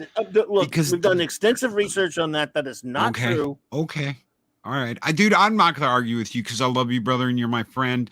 And I don't want to fight with you about this. You have your view, and I have mine. But I'm saying, and Roddenberry that's just the way it is. I know, but dude, he is not on record as saying he never wanted any conflict. That is coming from one side, and it's coming from the side that wanted to make it the show. I mean, the Berman, the Ronald D. Moore, these people. That's coming from them, not coming from Gene. Okay, and Gene's gone, man. No one was ever going to do it like Gene, because they're not Gene. So if you wanted more Star Trek, then you've got to accept that they weren't going to do it exactly the way he wanted it, because he's gone and he couldn't make any more. And I understand you want someone to come in and go, you know what, I'm going to follow Gene's vision to the letter and do it exactly the way, but no one was ever going to do that because they have their own creativity and their own view of it. It's just like me looking at an episode and going, you know what? I got this out of it. And someone else looking at an episode and saying, I got this out of it. And it's different. And we come from different, it's a different view. You can look at the episode where we get Trills for the first time and go, oh, that's an amazing like body switch thing, yada, yada. And some person might look at it and go, oh, that's the first transgender, blah, blah, blah. And we see it totally differently. But that's the beauty of us, man. We aren't fucking Borg. We don't have to see it all the same way. I'm not going to make excuses for those people for deviating from something. And I'm not. Now, again, they can't. You're right. They can do it. If your argument is simply they can do it, okay, we don't have an argument. If you're saying they must have, they did everything because they had to do it that way, I don't buy it one bit. That's all I'm saying. And he did write a guidebook. By the way, Seth MacFarlane did a show for 2 years. The third year, I don't like it much, but called The Orville for 2 years, which was just like the kind of show that Roddenberry would have wanted to make. And, Roddenberry had a guidebook for it. They proved that you could do it if you understand and can stay committed to doing a show like that. That's the show I want to see. And even Enterprise, which had it, yes, it got into a damn war later, but for the most part, the biggest chunk of it was closer to the Roddenberry vision. It was only Deep Space Nine that was fully committed about a war. Even Voyager, which I'm not the biggest fan of, mind you, was by those same guys, and they had a war thing here and there, but for the most part, wasn't about war. So if you can avoid it most of the time, this whole thing you and I just started talking about was me saying, I don't think you do that. You should ever do it in Trek. But when you let a whole show be about it in Trek, and by the way, I'm going to review this next 2 seasons, the 6 and 7, and I like it. It's a good show. I'm saying, but multiple things can be true at the same time. It can be a good show, but is it proper Star Trek? And my argument is, if your show is all about war, yes, it's taking place in the Star Trek universe, and it's even entertaining and good with good characters. But it's not what I go to Star Trek for. The whole of DS9 though isn't about war. The whole series isn't about a war. They don't even have a whole season about war, Clobby. No, 6 and 7 are all about the war. No, because they have all these side episodes that have nothing to do with the Dominion War. They have all of these B, C plot episodes that have absolutely nothing to do with the filler. There's not even that many like battle episodes, and half of those just reuse the same bullshit scene from the last one. The war arc is there for a long time. Go back and watch the Klingon invasion of Deep Space Nine, where the Klingons show up and take on Deep Space Nine. All they did when the Dominion siege happens is they remove the birds of prey and the Klingon ships and they insert Dominion ships. It's that cheap that they literally use the exact same battle scene with Dominion ships instead of Klingon ships. And there's not that much of that. Dude, because they didn't have the money to do it. So they had to come up with creative ways to reuse a whole bunch of shit over and over and over again. But there's not that many episodes of the actual war and battle, and they might talk about it. It might open up with an episode of, I looked at the casualty report today and blah blah blah blah blah, and then they go off on some whole other thing that has nothing to do with it. And, the war arc bro, is almost always, from 6 on up, it's almost all there. Almost even when it's not the story, the arc is in there. But anyway, go ahead. Let me cut you off. All I was saying is, and that where this argument came about was, the only person that can do Roddenberry Star Trek is Roddenberry. No one else can. So. I don't agree. McFarlane did it. I do. McFarlane didn't do it because there's a lot of shit. There is a lot of shit in the Orville that had nothing to do with Star Trek. They were based around the idea of we're going to go out and we're going to explore and we're going to do this stuff. Then you got a whole bunch of other shit. For 2 seasons, he stayed pretty close. Did not have anything to align with Star Trek. And it's not called Star Trek. And you hate the 3rd season. Yeah. And you hate the 3rd season. What I'm saying is, that's my point. He could get closer to Star Trek than a lot of those people ever did. First of all, the modern people can't even get anywhere close. Like, you're talking JJ, but you're talking JJ, Trek, and Kurtzman. He gets closer. Dude, Deep Space Nine annihilates. Deep Space Nine annihilates the Orville. And in fact, as a tone and a premise for a show, in spite of some of the goofy shit. And you're on a station. I don't know. There are times when it's far more like Trek than Roddenberry Trek than DS9 is. DS9 is rarely even science fiction. It's in a science fiction universe, true. It rarely has science fiction plots. It has a lot of soap opera stuff, which is another problem I have with the show. War, I mean, maybe because I led with war, that was incendiary, oddly enough, to get you going on that. But there are also a lot of problems that aren't to do with the war. There's a lot of things that they do on the show that don't really fit a science fiction show necessarily, although it's obviously in a science fiction premise. But anyway, way it goes, man. No, it does. And I know that I knew as soon as we started talking about this that it would be an interesting conversation between the two of us. I didn't. Well, we weren't talking about the filth. We were talking about DS9. So, I mean the Roddenberry thing, because that's something no one can do Roddenberry but Roddenberry. That's it. You can come close, but you can't. They don't have his vision. Because someone didn't doesn't mean they can't. That's what I would argue. He envisioned this thing, and he is the creator. It'd be like saying someone could pick up a Dega's work and finish it. They can't, because they're not a Dega. You can't finish Roddenberry's dream and his vision and his work because they're not Roddenberry. So they're going to insert some of their own views, and now we're to the point that it's completely alien.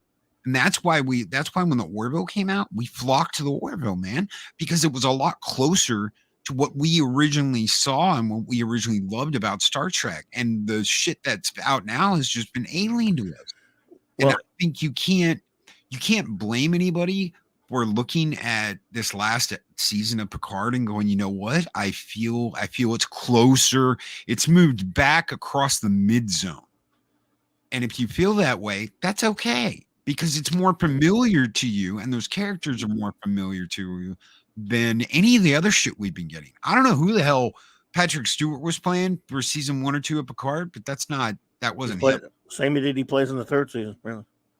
Dave G Sound, what's up, dude?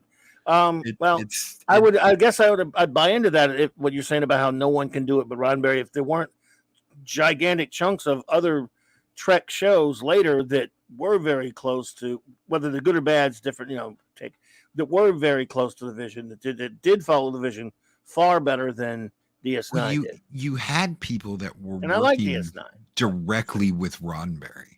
So you had Michael Berman, you had Okuda, you had all these people that were part of this family that where it started, man. So they knew Gene. They talked to Gene. They sat down and had conversations with the man. They talked about stories. They talked about all this stuff. And the further you get away from that, the further it's just like, well, we're going to do this our way, and we're going to go and do this way. And that's the price. That's the price for continuing Star Trek, is you're going to get more and more removed from the people that never knew that man and never knew what his vision, and even did openly disrespect him and call him a sexist pig and say, we have to right the wrongs of Gene Roddenberry. That's who you've got working at CBS, man. Yeah, those scissoring hens, they fucking hate Kirk. They hate Gene. They hate all these people that were originally there, and they worship the ground of goddamn DC Fontana and act like she was the only one who had any sense, and Gene was just an idiot. And they don't even know who DC Fontana was. They have no idea. They're just like, oh my God, it was a woman that had hired her name. She must have been the brains behind all of this. Let's make a show like that. They just don't know, man. And they're ignorant. And that's their fault. That's their own damn fault. There was plenty of Star Trek after Roddenberry passed. It's not so much in Deep Space Nine. Voyager, which I'm not a big fan of the show, but it was there and in Enterprise until they did War later, that stayed away from wallowing in war. Well, Enterprise, I was saying, and they were true to the vision. They were out in space exploring things, having adventures, and learning things, exploring ideas and concepts and all that stuff that Roddenberry. Star Trek is about a lot of that stuff. Nothing. No one's saying it ever had to be slavish to anything Roddenberry, but you got to get in that spirit of Roddenberry if you're going to make real Trek. You're acting like it wasn't done after he passed away. It was done. It was done sometimes well and sometimes not so well, but it was done, and it is possible to say it. All I said was Star Trek should not be about war, and I stand by that.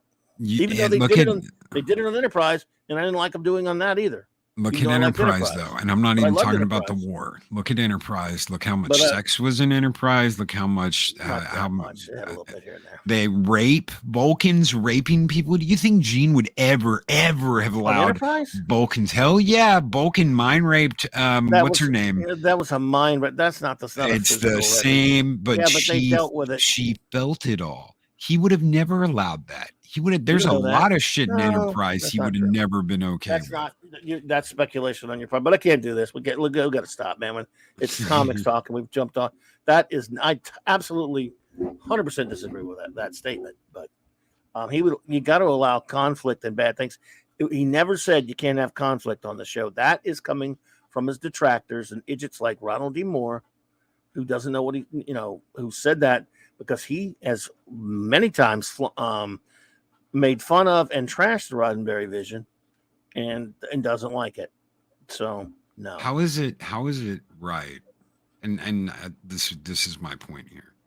Before we kill it out, how's it okay for me to go, well, I think he would have never been okay with this, but it's okay for other people to say, I don't think he would have ever been okay with this. I don't follow you. How is what? I just said that I don't think he'd been okay with letting Enterprise do this. Letting Enterprise a Vulcan doing something bad to another Vulcan. That. Yeah. But it's okay to say, well, I don't think he would have agreed with them doing this in this other show, but that's perfectly okay. That's kind of the point I was going for. Is he allowed an attempted grape in an episode of the original series? It's not my place to say what Gene Roddenberry would be. Oh my God, that's a great idea, and what it's not, because I didn't know the guy. I didn't know him personally. I didn't have conversations with him, and I think that Berman and some of the people that did work with him that aren't involved in any of this stuff anymore, they at least had that. They at least had that. Okay, I mean, defend them all you want. I mean, I guess there's nothing we can do. It's just we're in an impasse here. I don't know, man. I don't know. To me, they're not defensible, those guys. But I just think that they did a show where they made it all about war and they flaunted it, and I don't know, I liked the show, fine. So just saying that they've done some bad things with the characters at times, which is what started this whole thing about Cisco. What Cisco did was reprehensible and horrible, and the only reason I still love the characters because later they just kind of gloss over it and just forget about it sometimes, and in the inconsistencies of writing TV characters, I guess. But then I think it made him more human. I really do. I think it made him more human. He had to do what he had to do. And that's what makes Cisco. That's what makes Cisco so great of a character. I love that episode when he's pounding that heavy bag and he's talking to Dax. That's humanity coming out in him. That's him. That's him and a mass Dax. murderer. Okay. No. Okay. Genocide. All right. It's human to do what he did. Okay. Sorry, Eric. That's not you, Eric. No, I'm sorry. I'm sending me to cut you off, dude. I'm sorry. I just I don't know, man. I guess we just can't agree on this one. It's all right. That shit happens. Yeah, it does. The fights at the comic book table at lunch. Sometimes you don't agree. That doesn't mean that you stop talking about comics or stop hanging out and sharing comics. It just means on something you disagree with. And me and you definitely disagree about the way Star Trek's been handled in Gene pre the JJ shit. 99% of everything that's happened after between that first reboot movie and now, we pretty much see eye to eye on. I'll take that any day with any fan. Yeah. No, you didn't do that, Eric. You didn't derail it. I did. I derailed it by getting into it about Deep Space Nine, which you should know about. Well, I got to admit, I didn't think that would cause an argument. If it's anything, remember I thought Pauly the filth would cause an argument. Remember Pauly the other day? No, we're not going to talk Star Trek. This is why. I wouldn't have expected Deep Space Nine to cause an argument. I thought it would be, the filth that you love so much. I'm kidding. I'm teasing him, folks. He doesn't love all the filth. Only a little bit of it. Only a little bit of it. And there's still a bunch of it I disagree with on this last season of Picard. So there's still a bunch I disagree and agree with you on. I don't want to hear the F-bombs. Star Trek should be for all ages, not just adults, not just kids, not just, it shouldn't be walking around with an R rating ever. It shouldn't. Period. I will agree every bit with you on that. The no babies' heads being cut off. Nobody cutting people's heads off. Oh my God, Worf cut somebody's head off. Nope. Run them through with a batleth. You've done that before. There's no reason to cut their damn head off and show it on Star Trek. How about Kirk's remains? You're good with that? Right now, okay, here's the deal. Right now, all that is an Easter egg. Now, I tell you what, if we get, and this is what's going to be really funny, if we get some punk nose 20-year-old Captain Kirk that's like Chris Pine or some shit, I will flush this shit down the toilet in the last episode. If however William motherfucking Shatner if he does, walks out no and is like sounds like fun. He did it. He did it. He did it. I'll be mad at him. You know what? That's really fucking Captain Kirk. Sell out. So if he sells out, I'll be disgusted. I'd rather it be some little twerp. If Terry Matalas went to Shatner and said, "Look, they might not respect you, but I want you back, and I want he you." Doesn't respect anything either. I you know what? I'm not going to argue with Shatner over that because he's not doing it for the money. He doesn't need the money, so they had to get him on there somehow. They had to find a way to bring him on there somehow. He doesn't need the damn money. He doesn't have to do it. He told JJ to go suck a bag of D's because it was going to be disrespectful to the character. So if he does, if none of that happens and all that is an Easter egg, I don't care. If you would accept desecration like that, I don't know what to tell you, man. I can't. I'm just horrified that you would want them to do something like that. What's I up, would- Hey, guys. Mikey? I'm coming in as an Organian to Dude. with the peace treaty here. the Klingon Loki. Oh my god. Mm. This is all interesting stuff. So, but Yeah. hail to the chat. You have to wipe it from history that we should never let this happen. This argument. Well, yeah, I threw a 15-yard penalty flag. This is comic book night, but that's okay. It's your channel. I know. So. Well, we already talked about the movie. I Yeah, guess. but you know what? But we should not let You know what, Star you know- Trek talk happen here. I mean, not You know, fake Trek. yeah, that's okay. But Or we're even, gonna have to send both of you to the agonizer. booth. Your agonizer, please. I love it. I love. Why don't you tell me you had one of those? Oh, you don't. Better you didn't watch know that? out. Yeah. You Oh, didn't know we had an agony booth? you had one of those things.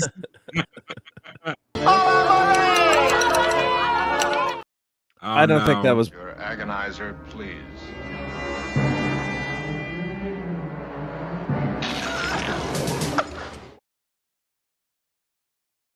Anything but move along home. Fuck me. Anything but move along home. That's the agonizer for Trekkies. Is move along. I mean this. There are people Alright. defending that on Twitter. At least there was no war in that episode. God help me. At least they didn't have a war in that episode. Oh man. Look, Alan it caused a Moraine. war. Did you have that clip where it actually has them? Because you got the one with their voices. Oh yeah, you have to look at their faces when they're doing I that got stupid clip, thing. That's yeah. hilarious. Did I load Because that up Avery for you, Brooks or- said it was the worst thing they ever had to do or something. Yeah, let me load it up for I you. don't yeah. know. I don't know. Oh, I what have happened. it. Let's skip. I on play it all the things. time. Alan Moraine. 1, 2, 3. Alan Moraine. Blah, blah, blah, blah, blah, blah, blah, blah. Yeah. Oh, it was painful. It's yeah. the greatest thing ever. Yeah. So no, I don't have that one. Wow. Well, not you will in a few seconds. Oh, okay. If I can find it, I got to organize You my got a videos. billion of those better. suckers. Oh crap! Well, I Actually, got to starting get you this- the one where the Tilly from STD says she's out of her no, comfort hell no! zone. We're not gonna put any ST. What? No. And when she eats macaroni and cheese, and she No, sir. tells Sarouche it's out of her Of course, comfort I'd probably zone. rather watch STD than P Hard season 3 at this point. No, don't say that. Don't say that. I've watched all of Discovery. It's painful. Oh, God, it's painful. Painful stuff. Yeah. Man, that is evil. What is this new layout thing? I can't figure out how to put it out there. Put it on. Oh, I'll with you try to the do it other in a night. second as soon as I get this. It's this Clip. I got to find this orange clip. thing comes up. It says add item. Well, you can add. There's 3 different things you can add. Dynamic Yeah. camera, grid, camera. So I can't. I'll show you that after the stream. No problem. Yeah. All right. Yeah, it's pretty simple Freaking- to do. Or What the hell did I do that? I'm the engineer. I have to do that stuff anyway. Yeah, that's true. Oh my goodness. So did you see Justice League with Crisis on Two Earths, Mark? I had to have watched it. But I haven't watched it in so long. So You and Loki, the only Yeah. two people that's ever watched it. I mean, I also like Flashpoint too. So I'm gonna be in big trouble Flashpoint, on no. this channel. So- but what did you say? we'll erase that. We'll erase that from your memory. Right? Why do you have to mention that kind of crap?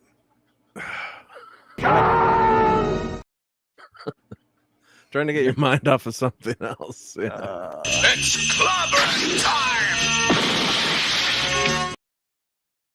Yeah, Flashpoint. Jesus. That was a piece of poo-poo. Yeah. So, You do have valid points on why you don't like it, though. So I can see, but just nah, I wouldn't go that far. They're not valid. They're just hateful and mean. What is we don't have anything left to review, do we, Loki? Mm-mm. God damn it. how about the DC Showcase shorts? Do a show on all the shorts. That'd be yeah. Oh yeah. Yeah, That's okay, why I I'll pay be you the open to no that. bucks. Guys, do that. That's why I pay you the no bucks. You know what he's talking Yeah. about? The ones can on get the a few of them. Blu-rays, and yeah, the ones on the Blu-rays. have them all, don't you? I've got almost all of them. Yeah. They did. There's one. First of all, there was a Superman Shazam one, which isn't on the Blu-rays. We never did Death in the Family. We Yeah, never because did. I have no way to do it. I don't have it. Okay, well, I will pay- I'll send it to you. God damn it, Seriously, Cloudy. though.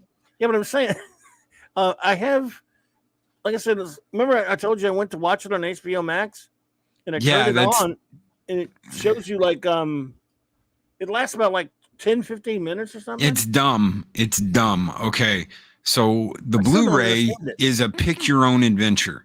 So Right. it's like so Batman's rushing to save Jason Todd, right? And Yeah. his bike jumps up that ramp, and then the movie pauses and says, do you want Batman to die in an explosion here, or do you want him to make it to the building? Okay, well, I want him to make it to the building. And Right. then he gets to the building and he finds Jason Todd. Is Jason Todd dead or is he alive? Oh, well, I want him to be alive. Well, guess what? He turns out to become like a psychomaniacal maniac like Two-Face, and all kinds of different shit happen that's not like You normal. can't do that on HBO Max. You can't do that on HBO Why Max. would they And put if the you'd damn thing had on there? and if you'd had Batman die, Jason Right. Todd lives and he eventually becomes Batman. And what's the younger Robin's name? Tim Tim Drake? Drake. Tim Or- Drake. Tim Drake becomes the new Robin. There's all kinds of, not Tim Drake, but Right. the littler one. But why would they put Son of a that bitch. on not- HBO Max if you can't do all that crap? because they just want you to see, like, I don't know. Well, that's I kind of have like no when they idea. did Black Mirror They on did have some Netflix, where you shorts could on there. choose your own path, but you had to watch it on. Yeah, and if you watched it on other like you had to have it work, had to have an Apple TV or something where you could select the path, and if you didn't, it just showed you like all the alternate clips, and it made no sense or it never worked. It lost all the effect. But hell, there's a really weird one where Talia puts him in the Lazarus pit and brings Bruce back, and he's like a zombie Batman. I mean, there's all these different ways to watch it, and then there's the way it went down in the comics. So you watch it the way it went down in the comics, and it ends up being Batman and Superman sitting in a coffee shop talking about what happened. Or no, it's Bruce and Clark Kent sitting in a coffee shop That I talking saw. about how it all went down. And you're like, you know what? So I followed the way it went in the original Red Hood movie, and it ends up with this discussion about the fact that Bruce did everything he could do, and that's all he can do because he's human, just like everybody else. Yep. Yeah. So That I it's- saw. Thank you, Chow. Roll Tide. So, okay. Well, I mean, sure. I guess I will do it whenever I could. I mean, if I could, maybe I could. I will send you the but damn Blu-ray. I've don't got have to 2 do that. copies. Well, I'm gonna do it. So just send me your damn address again. Just just drive through town again. Just Yeah. come down to. Oh, Twin Peaks. I could just send it to Pat, and Pat can give it to you this weekend. Yeah. You can't get it that quick. I go to the bet you I bootleg can table. fucking Amazon. I can You're not- Amazon send that shit. Is he? to him. Is he coming to the? I think so. I don't know if he's still here. He might have been like, Is I don't that- want to hear you okay. guys argue. It's like mom and dad arguing. Oh, he might have that- left. Dude, he was only here for like the first couple minutes anyway. And probably ran out. Where's 24, by the way? I have no idea. He I fell asleep. Probably fell asleep. I And know him. he had multiple streams today, so it's okay. Oh, okay, that's okay. But Oh, and the good news we've that got the link. we've got a real treat for everyone right here. So, What? although 24 is not here to see it, but ready? But I did everything she did. Alma Rain, count to 4. Alma Rain, then 3 more. Alma Rain, then 3 more. God help us all. You didn't have the whole thing on there, but that's okay. No, it's just a couple more seconds. Yeah, but you saved this. That's all right. I thought it's You too didn't have much to see pain, Nana, right? not a visitor with her face. Yeah, They, yeah, Ugh. that's the it greatest was only episode of that's them the all. 13-second one. I clipped it to 13 seconds. So yeah, it's bad luck. 13 seconds.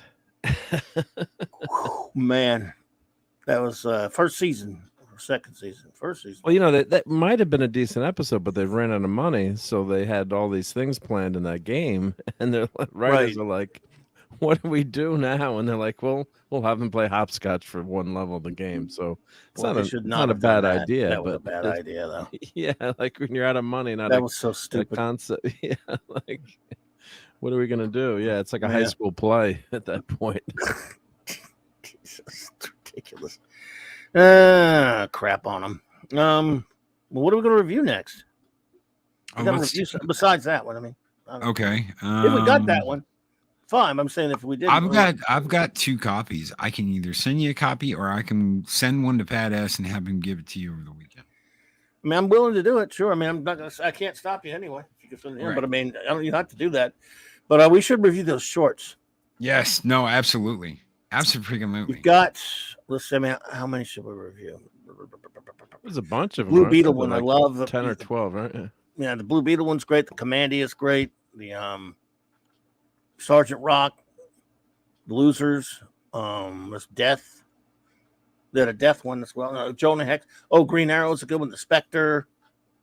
Yeah, those are all. I mean, with so many. I of was them. impressed with them. I mean, I had just watched a bunch of last week when you reminded me about them, and yeah, they were good stuff. I mean, because it's like you get an issue of a comic, right? It's not drawn out. You're getting one compact story, and and like the Commandy art was just it was so Kirby. It was so amazing Kirby, to see that, yeah.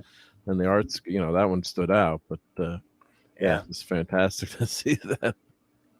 I love it. I love the Spectre one, and the Spectre one based on the old Caparo, Michael Fleischer Spectre issues. So yeah, so something like that. Yeah, but look, I'm I don't want you to feel like you have to send that thing, but I'll review it. And how do I review it though? Because you just got to do all the. You don't have to talk me through it. I still don't understand how to play it. It's a choose your own adventure, and when you get to the end, you can start it all over. And they're only like anywhere from 10 to 15 minutes long. So I think the longest one is when you watch what actually happened. And even then, it's only like maybe 20, 25 minutes. So they're all broken up into the different things. Sometimes you've got Tim Drake becoming Batman. Or not Tim Drake, but oh God, the original Robin. Dick Grayson. Dick Grayson. Sometimes you've got Dick Grayson becoming Batman. Sometimes Jason Todd becomes Batman. Sometimes God damn it, Tim Drake becomes Robin. Sometimes they never meet Robin. Sometimes, I mean, there's all these different possibilities. It's like the galaxy of possibilities when it comes to Death in the Family. So you see all these different actualities. Sometimes Bruce retires after that. Sometimes he dies. There's all these different scenarios of what happens if I pick this. Kind of like a video game, I guess, right? Or yeah, it's kind of like a video game where it's pick your own adventure. I used to love those back in the day. The pick your own adventure games. Yeah. I don't think I ever played any of those. A lot of the adventure games were, that's basically the premise of an adventure game. Or if you go back to the first text adventure, Zork, or then they had some Star Trek adventure games, and eventually, when you got to video games, it evolved into things like Knights of the Old Republic and Mass Effect, and it just got either more complicated or less complicated. Oh, okay. Yeah. And you had all those when CDs came out. I mean, imagine boys and girls being able to watch a movie on your computer with this disc that you put into it that cost you $600, and you bought a Sound Blaster with it. I remember paying $600 for a Sound Blaster with a CD-ROM, and I could play Wing Commander with Mark Hamill and watch all the in-screen movies. It was basically like a movie. Now, if you go on YouTube now, you'll see people have taken all the cutscenes and showing you the movie, but it was huge tech back then. Like to show video on a computer was just moving pictures on a computer was blowing people away, which is kind of hysterical. Actually, Windows 95 had some music videos, and one of them was Weezer, the Buddy Holly song was on the CD. I'm like, wow, I can watch a video. So I got a dual. Okay, so this is before Sly, any of the shit you got today. This is way before that. This is OG tech. I got 2 Voodoo 3D FXs and ran them top to bottom on each other so that I could get the best visual quality out of Wing Commander 4. That's the price of freedom. Price of freedom, right? It's the price of freedom. Yeah, I think so. Yeah. Because with just one, when I was flying, it would stutter. The videos would play fine, but I was flying, it would stutter. And someone said, just get another Voodoo FX 3D FX card and put it on top. Yeah, that proprietary connection that you could. Yeah, the cable you could put between them. Yep. I don't think I did that one time. I don't know if it was with that Voodoo card, but one time I did that. I had 2 video cards. And when you wanted to do, usually you rent dual monitors, but you wanted to play games, you had to disable the second monitor. So what it did was one video card controlled the vertical lines, and the other video card controlled the horizontal lines. And your phone right now has a more powerful video card. Yes, probably. And yeah, right. Stephen M., that was the very first card before Sly, before any of this shit you got now. That was the very first time you could do that. You could piggyback 2 cards off of each other, and one would control horizontal, the other one would control vertical lines. I think I still have my Voodoo 3. I don't throw anything out usually. So I've got tons of old retro stuff, in boxes and containers in the basement, but I have all the old sound blasters, and especially that one I paid $600 for. I can't bring myself to throw it out, even though it's, who knows if that retro stuff is worth anything, but I kept all that stuff. But yeah, it was fun. It wasn't easy to do. So when you got your games to run, you're also proud of it too. It's like you had to, edit your DOS auto execute BAT file. Now we're really boring people, but to get stuff to run and stuff to work, it was a challenge back when I was a kid, Yep. Walking up back to school, uphill both ways, but there's something satisfying about it. But of course, it was ridiculous too for everyone who wanted to play games. I mean, when you want to play a game, you just want to start the game and enjoy it, and not go crazy about getting it to run. So, Yipper. So have you guys watched? I know Clobbering Times. You don't watch Last of Us. Loki, did you watch the Last of Us series? Or all roads lead to Abby? So no, I was like, okay. and I couldn't believe that people were like, "Holy shit, this isn't bad." And I'm like, yeah, all road leads to Abby. And now they're like, oh well, guess what? All roads lead to Abby. And I'm like, well, shit. What did I tell you? All roads are gonna lead to Abby. Well, that's why Pedro can do the keep doing the Mandalorian. God help me! But can't believe you brought that up on Comics Night. Jesus Christ Almighty! Well, you guys are talking about Star Trek the whole time. That's at least geek stuff, but well, yeah. Well, I haven't played the game, no. So I haven't played the game. I'm just kidding. So, I did think that season was. I just finished watching it tonight. I thought it was pretty darn good, but I kind of know what happens in the second game just from hearing all the controversy about it, but I don't have a PlayStation, so I've never played the game. Yeah, I opened up another can of worms. The first game was great. I loved the first game. I will never play the first game again, just because I know what's happening in the second game, and I won't play the second game. It's that bad. It's that bad. Yeah. Okay. It's that bad. It's that bad. So Joel was a very conflicted character, but he had this moment of, you know what, I'm not gonna let him do this to this kid. Yep. And it was like, you're a beautiful man, Joel. And then they completely wiped their ass with him in the second game. So I'm just like, nah, I'm done. Yeah, because he basically wipes out everyone to save Ellie. Yeah. I haven't played. It's coming out on PC, so I do want to get that first game for PC, and check that out. But it was kind of reminding me like a Clint Eastwood, kind of like the preacher character. Yeah, that's what it seemed to be modeled after. From a conflicted character, but you don't want to get that character angry, and if that character crosses one of the characters he cares about, it's not going to end well for you. So, you know what we forgot to do? What we forgot? Rate the movie. Oh, I'm gonna give it a 9. It was good. I really liked it. Animation was solid. It's gonna lose a point for the voice acting, but it also gets like it doesn't go down lower than that because you've got James Woods as Owlman. He was great. So. Yeah, I hear you, Duder. I guess I'm probably gonna go with definitely an 8.5. So it's really good. It could have been longer. We could have used. I mean, I think I would like to like a lot of these. If it's any crime, it commences that they're too short. We want more. Want more, and we're not going to get more. But really solid, really well done. But Billy as Bats, Billy Baldwin. But man, James Wood Woods, of course, is terrific. So highly recommended. 8.5. That means highly recommended for me. So if you have not seen, folks, if you've not watched Justice League Crisis on Two Earths, go give it a look. It's still out there. It's with 2009, and if you want to see superheroes just being in superhero story animated, that's all I want.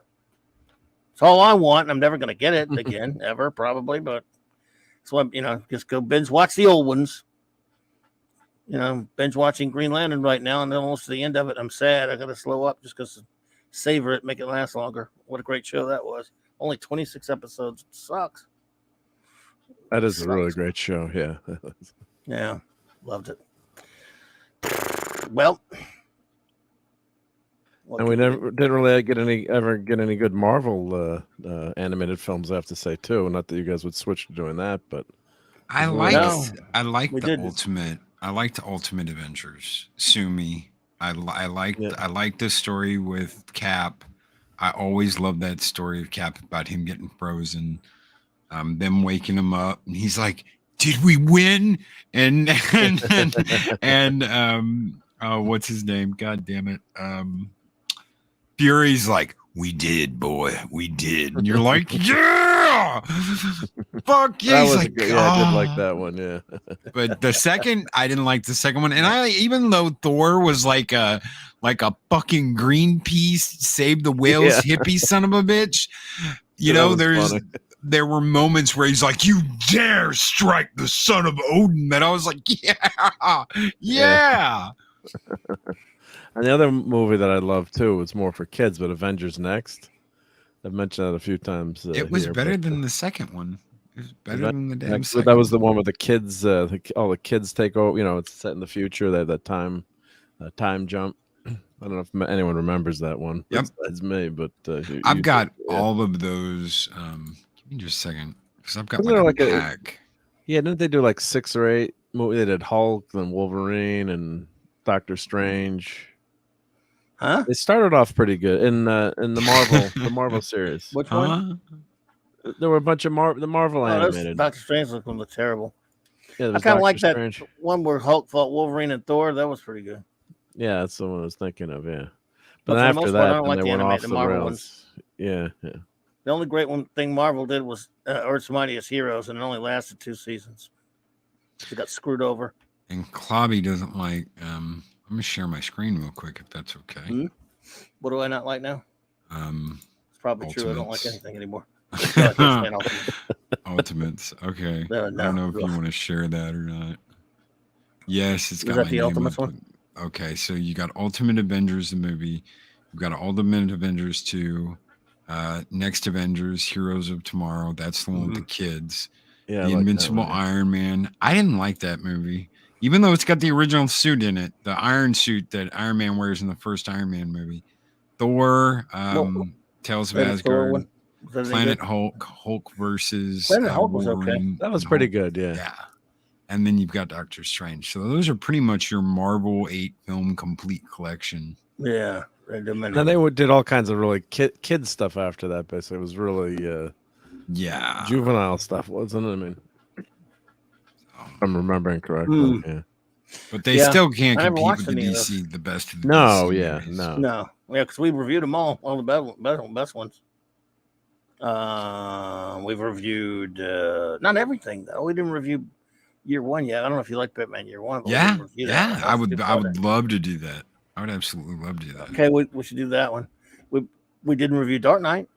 which we can. I'm not saying I loved it or anything, but it's definitely worth a review if you want to do it one day. I'd love those. You have them all. You got a big old ass set of all of those. Oh yeah. Didn't they come out with? They came out those separately, right? And then they came with a Blu-ray with them all together, and then they added more stuff to it. Or I never bought that final. I bought them separately.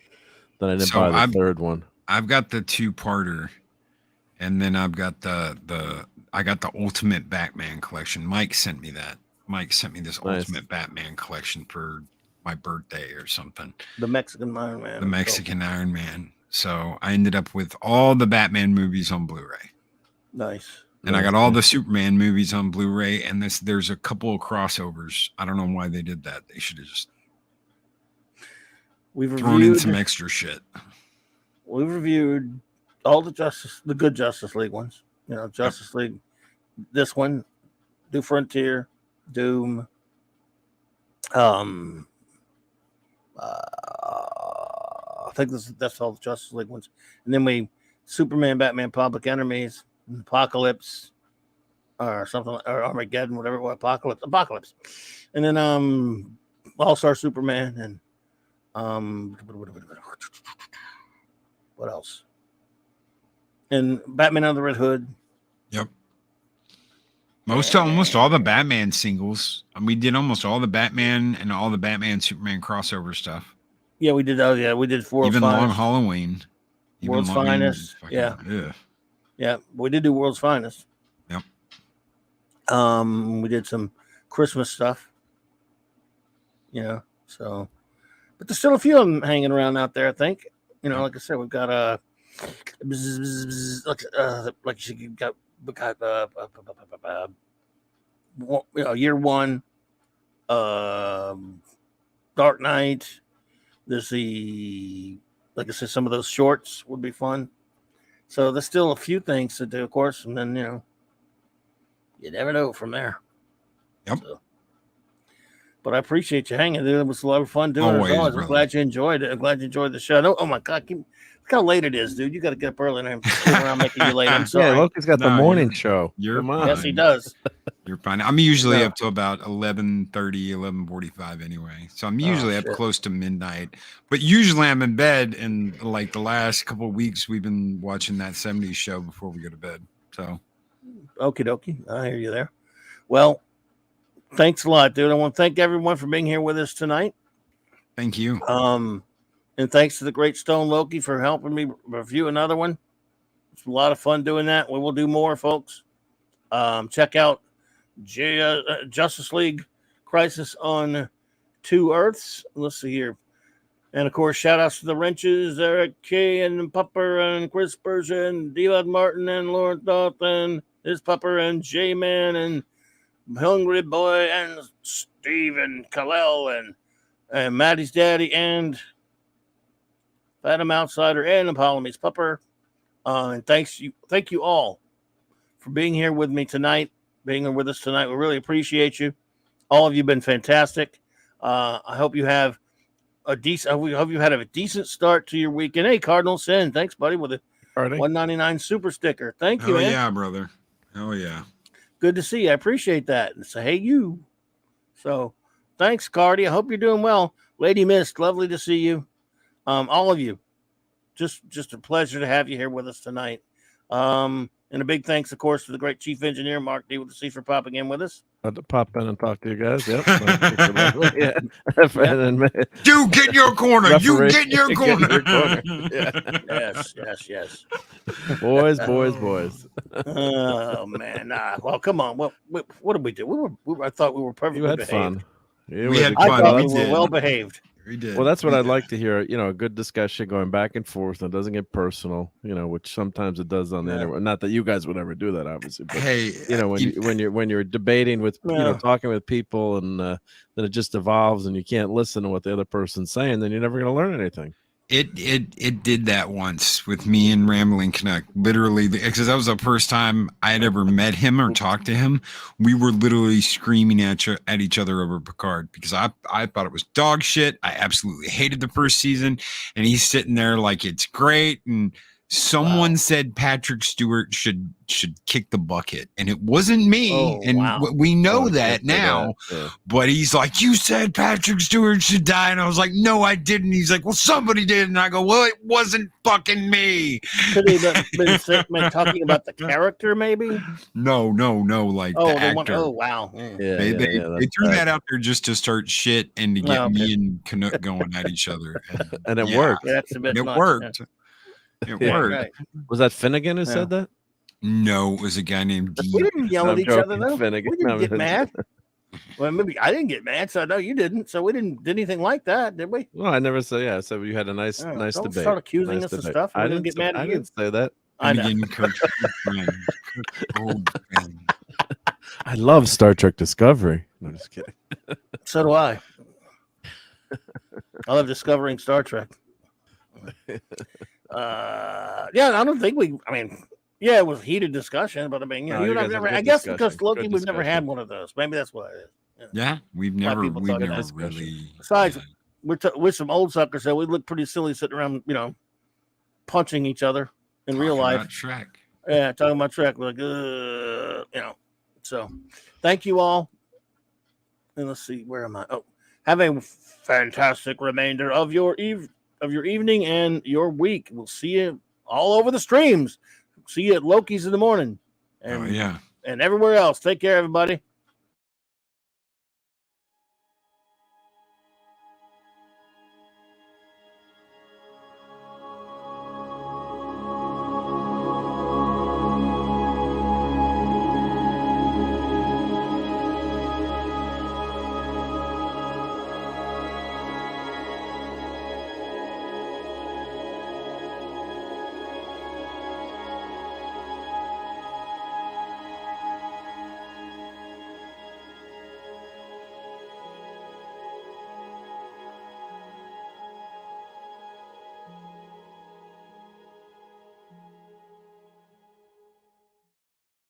It's clobbering time! I just love clobbering time.